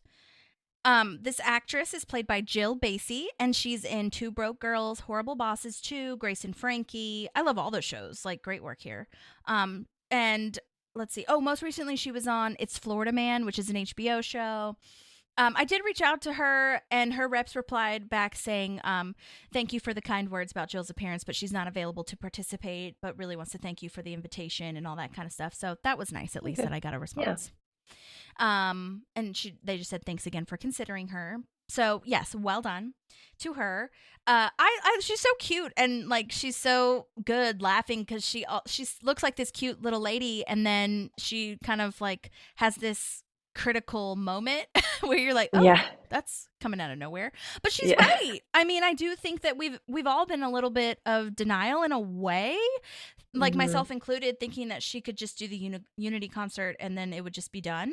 I think that's what we would anticipate. Like, obviously there's going to be structural changes and all that kind of stuff, but we were kind of just thinking the Unity concert would at least get the town on the same page, and then the logistics are going to have to follow. But this feedback is shedding some light that this might take a really long time. And if she sticks to her plan of leaving when the merger's complete, she might never leave. You know what I mean? Yeah, absolutely. I like this because it's kind of a reality check. I think there's a lot of TV shows that run in TV timeline, movie world timeline. And so this call out of like, hey, in the real world, this is how long it takes is really, I think it's, I don't know, it just makes everything feel more real and more settled. And obviously creating more conflict for Leslie. Yes, that's a great point. Yeah, very refreshing to see, like, this is not going to work, maybe, question mark, and like, what do we do here? Great writing too, to keep it going and to keep us, like, we thought, like, yanking us back and forth, like, we thought she was going to take it, she met Michelle Obama, oh my god, and now she's like, oh fuck, maybe not, you know? Let's see. Oh, so yeah, I wrote that this lady is harsh, but kind of sadly maybe has a point. And because she was in charge of a merger, started in 2004, and now it's 2014. So, well, like, again, if I'm going with the TV timeline, so 10 years, and Leslie's thinking it will take half a year to a year. Yikes. That's a lot more time. You know? And yeah, that's so funny. I wrote that cavalier is not a word I'd use for Leslie either, but just to be sure, I wanted to make sure what it meant. And the official definition is a nonchalant, careless, or arrogant attitude, often suggesting a disdainful disregard for important matters or others' feelings. And I was like, yeah, that's not Leslie. Yeah, no. Side note, funny tidbit, as a noun, it refers to a gallant gentleman, a knight, or specifically a royalist supporter of Charles I in the English Civil War. It also commonly refers to the Cavalier King Charles Spaniel dog breed. Huh. I don't know why my brain thought it was a medieval word, but that's... it's a royal word, so somewhere in the same vein. Yeah. But then Leslie says, like, well, I have a system. Like, it will work with my system. But then this other guy at the presentation says, well, I had a system too. But then the economy hit and they lost their cityhood and his town turned into an unincorporated territory. And he's like, hey, you need 8 to 10 years minimum to see this through. And then with the combination of saying, like, you need hands-on work when she's planning on not being there, like, what a wrench in the plans. Like, she was ready to go. I forgot he said 8 to 10 years. Yeah. So with the other lady saying 10 years and him saying 8 to 10 years. Oh my God. And then unincorporated territory, which like is the worst nightmare for Leslie. Yeah. I mean, now it's just like she's in fear. Exactly. She's going to go into fight or flight mode. Yeah. And I did want to look. So I looked this up very briefly because I wanted to know if this was true about the time frame. Like, is that real? And most articles I found, now granted, I looked up like 3 articles, but most articles I found did say that 6 months to several years. 6 months is like a very small, like, you know, this is not that much work kind of vibe. But that 6 months is like on the positive minimalist side, you know what I mean? Like, several years is really going to be what it is, depending on how involved it is. And with Leslie, like, you can probably feasibly shave off a year tops because she is so organized and her work ethic is like unmatched and quite frankly a little unhinged. But it's definitely going to take longer than a year, which is what she had the plan for. And Right. ironically, I found an article about a Virginia town. Like, this does happen more than we think, merging towns. So I'm going to post this in the show notes, but just briefly, like a little key takeaway thing. Merging towns is a complex process that can take from 6 months to several years to finalize, and it involves negotiations, legal and fiscal, which we've kind of gone through, but I didn't think about the legal one. We've done the fiscal stuff with all of Eagleton's bills. In real-world contexts, such as in Virginia, these discussions often arise to address financial stress in smaller cities, with merging surrounding counties being a long-term solution. And I was like, oh my God, that's crazy. Yeah. This happens like more than I think we think about. The fact that I even found multiple articles like explaining this. Yeah. Like, that's wild. So the key takeaways that I found was that mergers are rarely fast. They're usually longer than you think. The process depends heavily on the complexity of merging services, tax bases, and political negotiations, which is so true, the tax thing, because that's regarding property. Like, if you were to sell or buy houses, like now, that's a whole thing. Like, the parcel of your lot is way more involved, and how you file that and index that online for registers of deeds offices for your deed to be filed. That all depends on your tax parcel, which is crazy. Political negotiations of like who's going to run which part of the town. And then the structural changes to the local government and how you're going to merge both city halls. Because we didn't even really get to that part. We haven't even talked about like, yes, we'd had the doppelgangers. We had those people and there were some layoffs and things like that. But the people that were left, we haven't really discussed like where they're going into each part, except for Craig, you know? So think about all the people that Eagleton has and who they have to merge into the town. It's a lot. It is, yeah. A lot of logistics. Yes. So the fellow that talked about the unincorporated territory is played by Barry Ford, and he was so great. But sadly, again, he passed away in 2017. Oh. So a lot of rest in peace, people, for Parks this episode. Yeah. He died just 3 years after this aired, which was so sad. But he was so good. He was a native Californian. He has a range of dialects, which is fun. He did a ton of theater. He started acting in 1945. Amazing. Wow. He was in the Green Hornet TV series in 1967. Looks like a bunch of 60s, 70s action movies. Felony Squad, Combat, Hogan's Heroes. In modern day, he was in the show Blackish. Great journeyman actor. And he was 84 years old. And which in this episode, he was 84. And I was like, you seem so sprite and like... Yeah. Fully capable of everything. And he also worked in... internet and video games. If you play video games, he was in the game Dungeon Siege the Third or Dungeon Siege 3. His character is Dapper Old Gent. That's his character name. And then online it says he died from undisclosed causes, so I'm not really sure how he passed away, but well done. We respect and applaud you. Okay, so now at Tom's Bistro, we're at the soft opening and people are there, which is great. But Donna and Craig are having a moment, and Craig basically acts like he's drunk all the time, I feel. Like, getting angry, then expressing his love, and like, I'm so mad at you, but I love you. A man without a palate. Is it a man? I love you, Donna. Yeah. And then the chairs aren't ready. Like, oh, God. And then they're really making a meal out of how terrible and incompetent Jerry is. Like, I was really rooting for him, but then he breaks all the glasses, and then he breaks a chair. The investor sees this, and it's awful. It's just downhill from here. Yes. Also, like, all the stemware that he's going to have to replace, that's so fucked. But you kind of do see, like, Tom being a good manager / owner, where he's like, you know what, it's fine. And then coming up with things on the fly of A, it was like it's a good luck to break glassware on the first day, and B, like, it will be more classy for April to recite the things. Like, that was a good solution if it was anyone but April, I feel. Yeah. For real. Okay. Yeah. So, did you have anything before we move on from that scene? That scene was just them preparing for this is I'm just making sure I'm not missing April actually interacting with Okay. the. No, we haven't gotten Okay. there yet. Okay.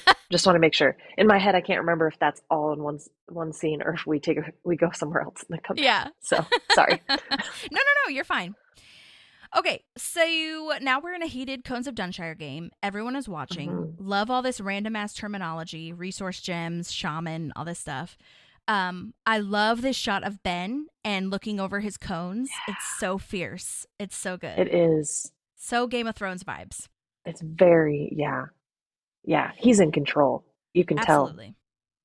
Okay, this is the part that I was shocked by. This is when I texted you about. Okay. There were an added scene, cut scene, replaced scene. This was a straight up replaced scene. It was not. Okay.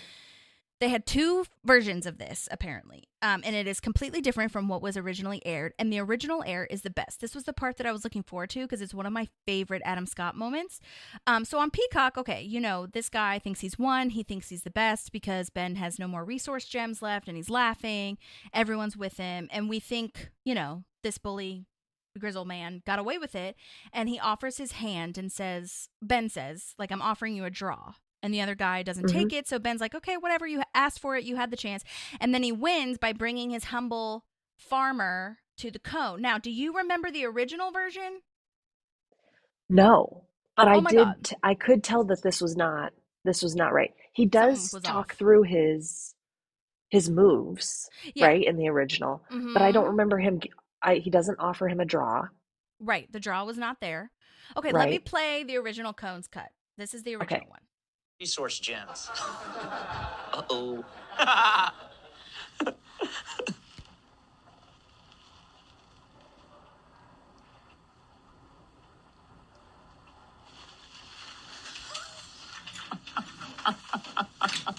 What's so funny? Oh, no. You're a smart guy. Clearly picked up some flashy tricks, but you made one crucial mistake. You forgot about the essence of the game. It's about the cones.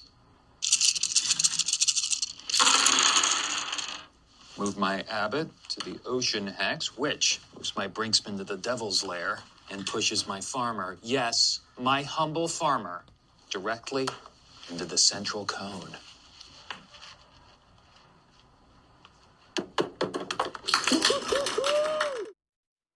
The cone is knocked off.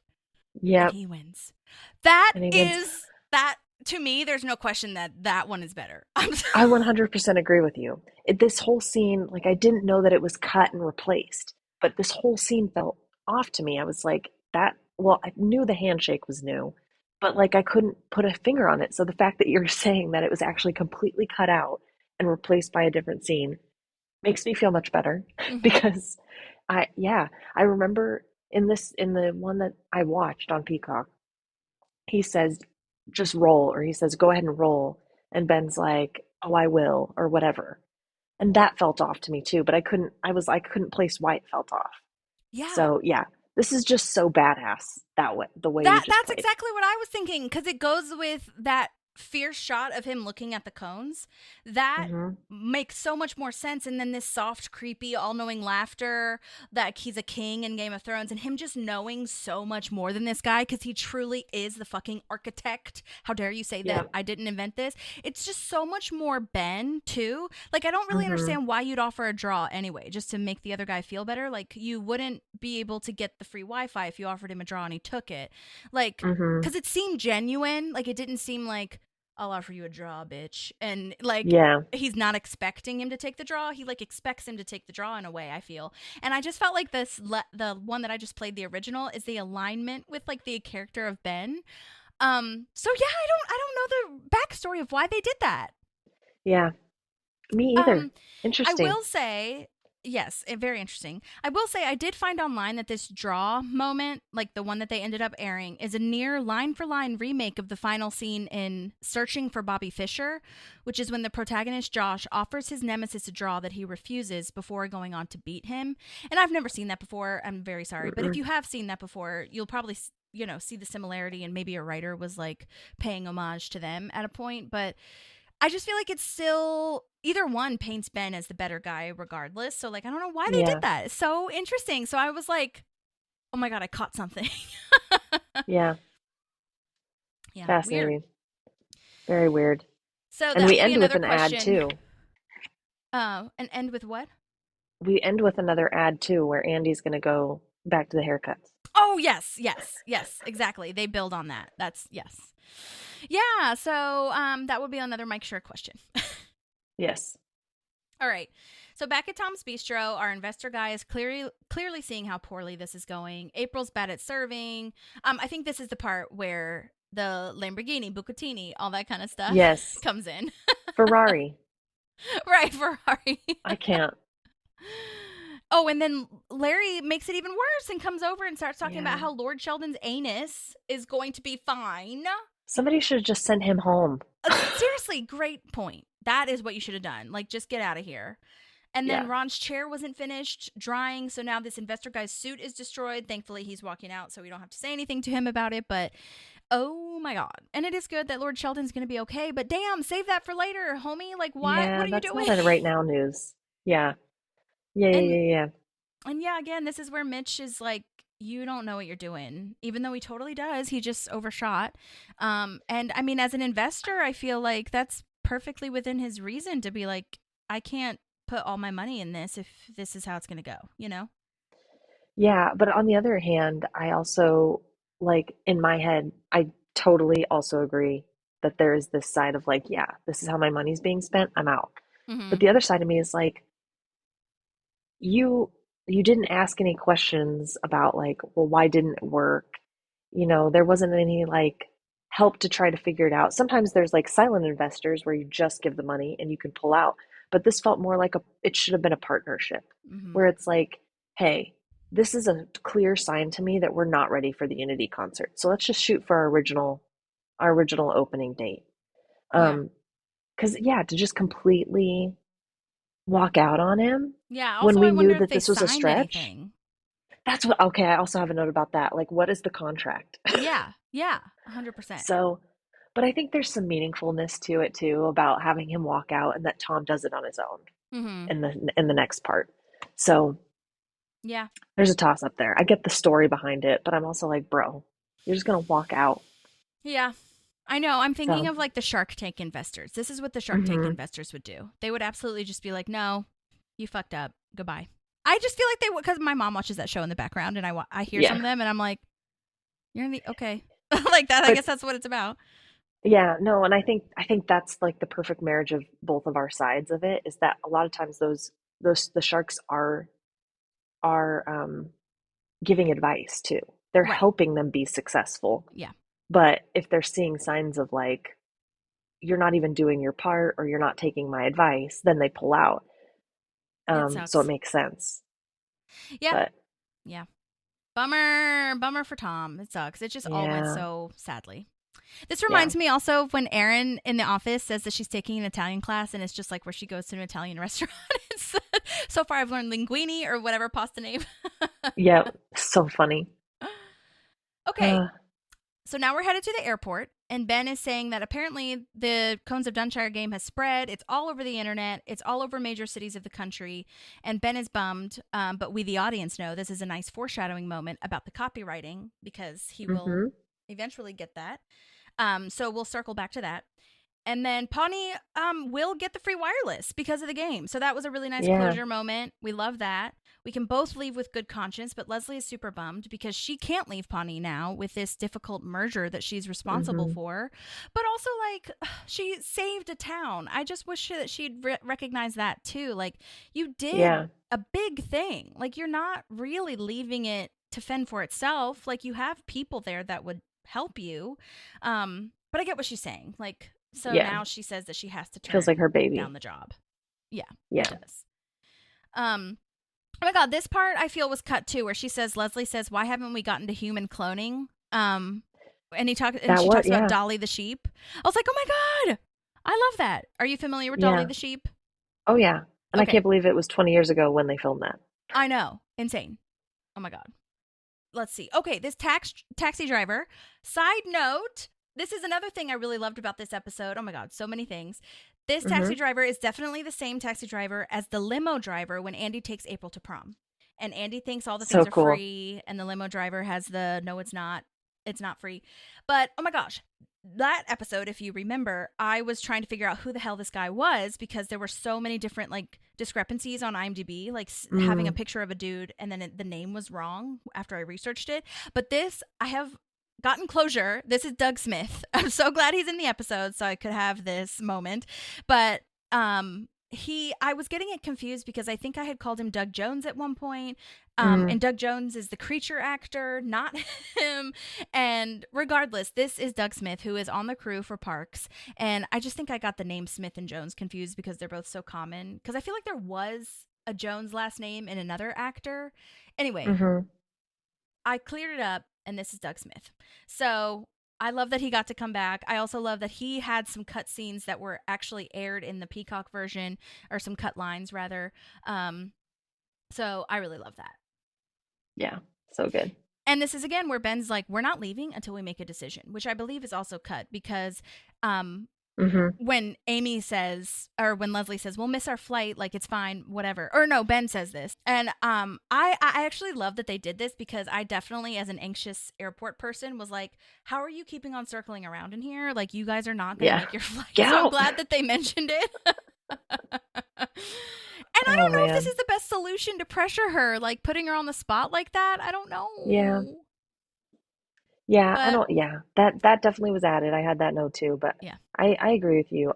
But I do like that he's like, we're gonna go look at this thing. Like, yes, I love that idea. Context. I don't love we're not going back to Pawnee until we have an answer. Yes, he has a solution, like we were talking about before. Yes. He's not just like fix it. He like shows her how to get to the solution. Yes. Right. Great point. Okay, so back at Tom's Bistro, Ron is like, okay, whatever, you screwed up. Who cares? Like, you tried to shoot the moon and it didn't work. His pocket square says billionaire. Love that. And Tom says he's going to quit. And he explains that, you know, when he was in kindergarten, whatever the hell, he just took his ball and went home. Yeah. When he lost in grade school. And then this is where April makes up for her bad service, like, and uses her lying for good, essentially, by calling a bunch of reviewers and saying the soft opening of Tom's Bistro went really well and they should all come on Friday. Which I do love that April brings it back here because, and I love seeing them all stick up for each other because I do feel like April sucked in that moment for a little bit when she was serving. Yeah. Like, I know that's in her character, but I was like, oh dear. Which, and some of that's Tom's fault. Like, even Donna could have done that. Like, somebody else could have done that. Yeah. That was a client-facing thing. You know what I mean? Yeah. Agreed.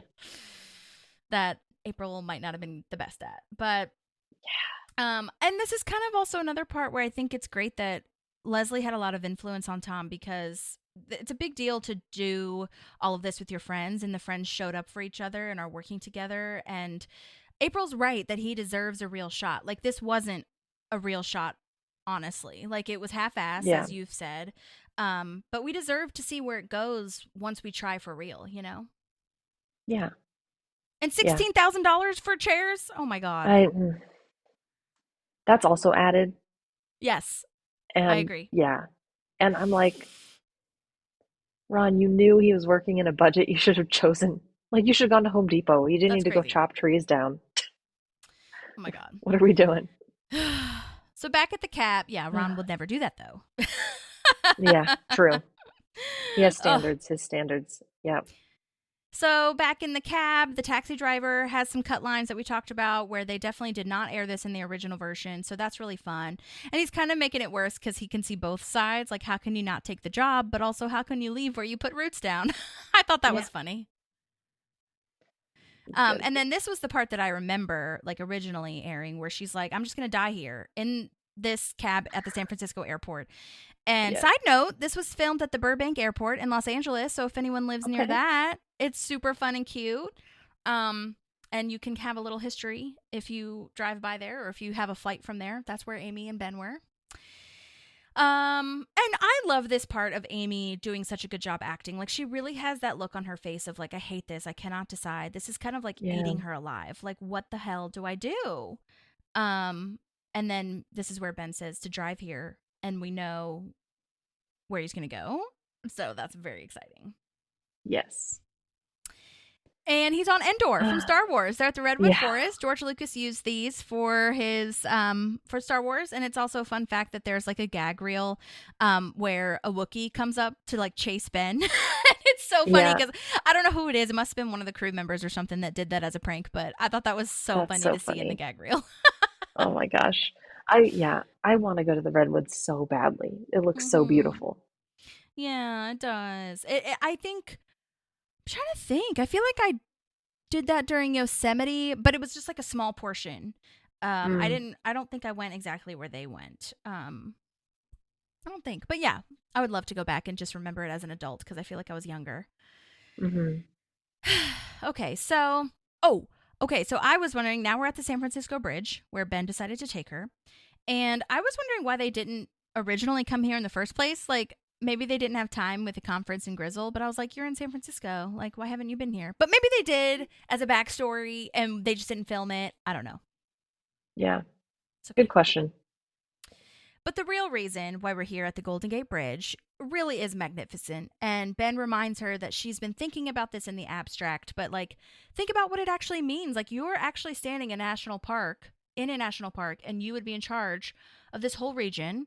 And Ben is so good here. Adam Scott is really good here. And the writers, like all that combination of the crew and the cast coming together is so beautiful. It's such a wonderful speech. Like, helping anyone you love to really imagine it tangibly instead of just thinking of it like abstractly, if you can, which is not always an option. But if you can go to the actual place that you'd be working, living, doing the thing, like it just is a really nice show of love and solidarity there, I think. Yeah, agreed. I actually would really like to listen to Ben's speech, and I recorded it because I think it's so beautiful. So let's just listen to it really fast. Okay. You've been thinking about this job in the abstract. Focus on what it actually means. We're standing in a national park that stretches 50 miles. That's a Presidio over there. It's a national park. So is Alcatraz, and so are the redwoods we just walked through, by the way. You take this job, places like this will be your office. Well, that is a compelling point. When we got back from London, you said that it's a very big world and you've seen very little of it. This is your chance, honey. This whole region, Mount Rushmore, the Badlands, the Ozarks, Abe Lincoln's childhood home, you would be in charge of all of it. Your job would be to preserve the most beautiful places on Earth so millions of people could enjoy them. And those places, the greatest treasures America has to offer, will all have signs with your name right there.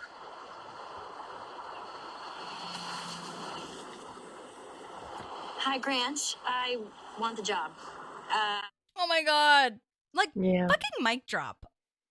That was so good.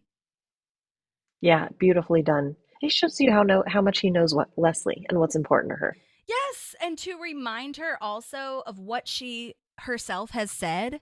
I think that's a good friend, a good spouse, when you can be like, you said that you wanted to see more, and like, this is your chance. Here's your because we opportunity. get so stuck in that box of like, I can't make the decision. And so it's really beautiful that he reminded her of that, and that the map is there to represent visually, like, this is the places where you would be, this is where your name would be, which is nice that Rebecca Veruvian's name is on that little plaque thing. It's really cute for the San Francisco region.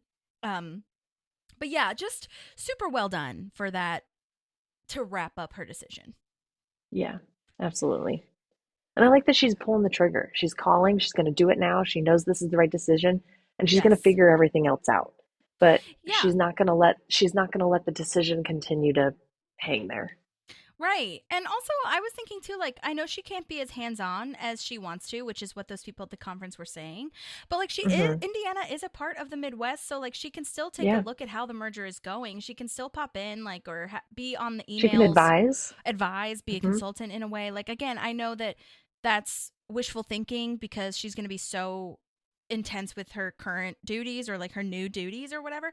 But like, it's not as if this is just going away. You know what I mean? Like, she can't ever talk to anyone ever again about how things are going. You know what I mean? Right. Absolutely. But it is the hands-on work that she wants to do. So like, I do understand her thoughts there. Yeah.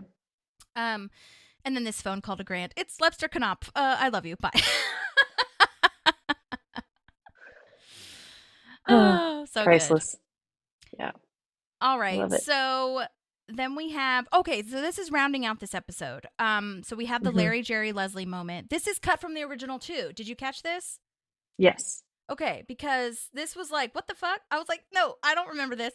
Leslie wants to practice telling people that she's leaving, and she wants to practice on Larry because it doesn't matter really, like for Larry. His response isn't going to impact her the way everybody else's is. That's exactly right. And this would be a good practice run. And Larry thinks that he's getting fired, but then Leslie starts crying because she gets too emotional with the news and she can't get the words out. And Larry takes that as Leslie loving him being around too much, so she can't fire him. And then April comes in crying because she wanted Larry to get fired, and so she's crying over still having to work with Larry. Why didn't you fire him? Yeah. And then Leslie's moment too of like, no, that's not even close. Yeah. When Jerry Larry says that reason why he thought he was called in. Oh my God. That was So good. funny. I wish they kept that in, but I get it for timing reasons. Yeah. Yeah, absolutely. So the call so is funny. where that first episode like originally ended. And then we get to the second part. But like I said, it was 2 episodes. So like, and it was aired on the same night. I don't know if I mentioned that. Back to back. Back to back. Yeah. So, and it might have actually been like all one episode. You know what I mean? Like, I don't know if they cut in between parts actually, the way that this is. They may have, but I couldn't find that portion. But just know that it was all on the same night. It was not like 2 weeks. Yeah. Okay, Thank well, goodness. those are, yeah, thank goodness. Oh my gosh, we needed that. Okay, well, those are the end of my notes. Did you have anything left? Those are the end of my notes as well. I'm excited to my gosh. round out season 6. Like I said, you guys, I could have done 4 episodes on, like, we could have split the first part into 2 episodes and this next episode next week into 2 or 3 episodes, to be completely honest, because there's just so much fucking it's things. a lot. And I don't want to cut anything out. Like, I don't want to not play those trailers or not play certain people's, like, voice memos or random Alcatraz shit I found, because I just think it's really fun and important. So hopefully you guys can just, like, pause this if you need to and listen to the next one. And hopefully our passion for this show shines through, because this was amazing. This series, season finale, almost series finale, was truly such a gift that they gave us. Yeah, it's beautiful. Well, don't forget to rate, review, subscribe. Go vote if you have elections in your state. Virginians, if you are a Virginian, look up your shit. Follow Fair Elections VA on Instagram if you are interested. Or if you're not a Virginian and you just want to know what's going on, you can do that too. There are midterm elections coming up too. And I know you guys think that voting doesn't really matter, but it does. It does. This one especially, because we've got to do something. Sometimes it feels like the world is just ending. Truly. But we'll try our best. Yes, we will. Get out there.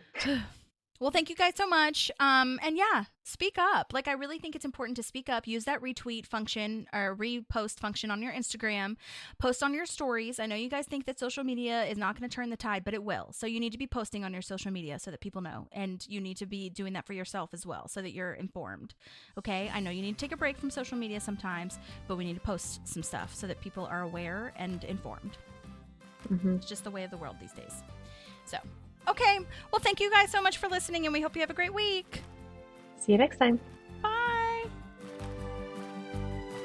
There's a Parkinson Pals, and there's also therapy too.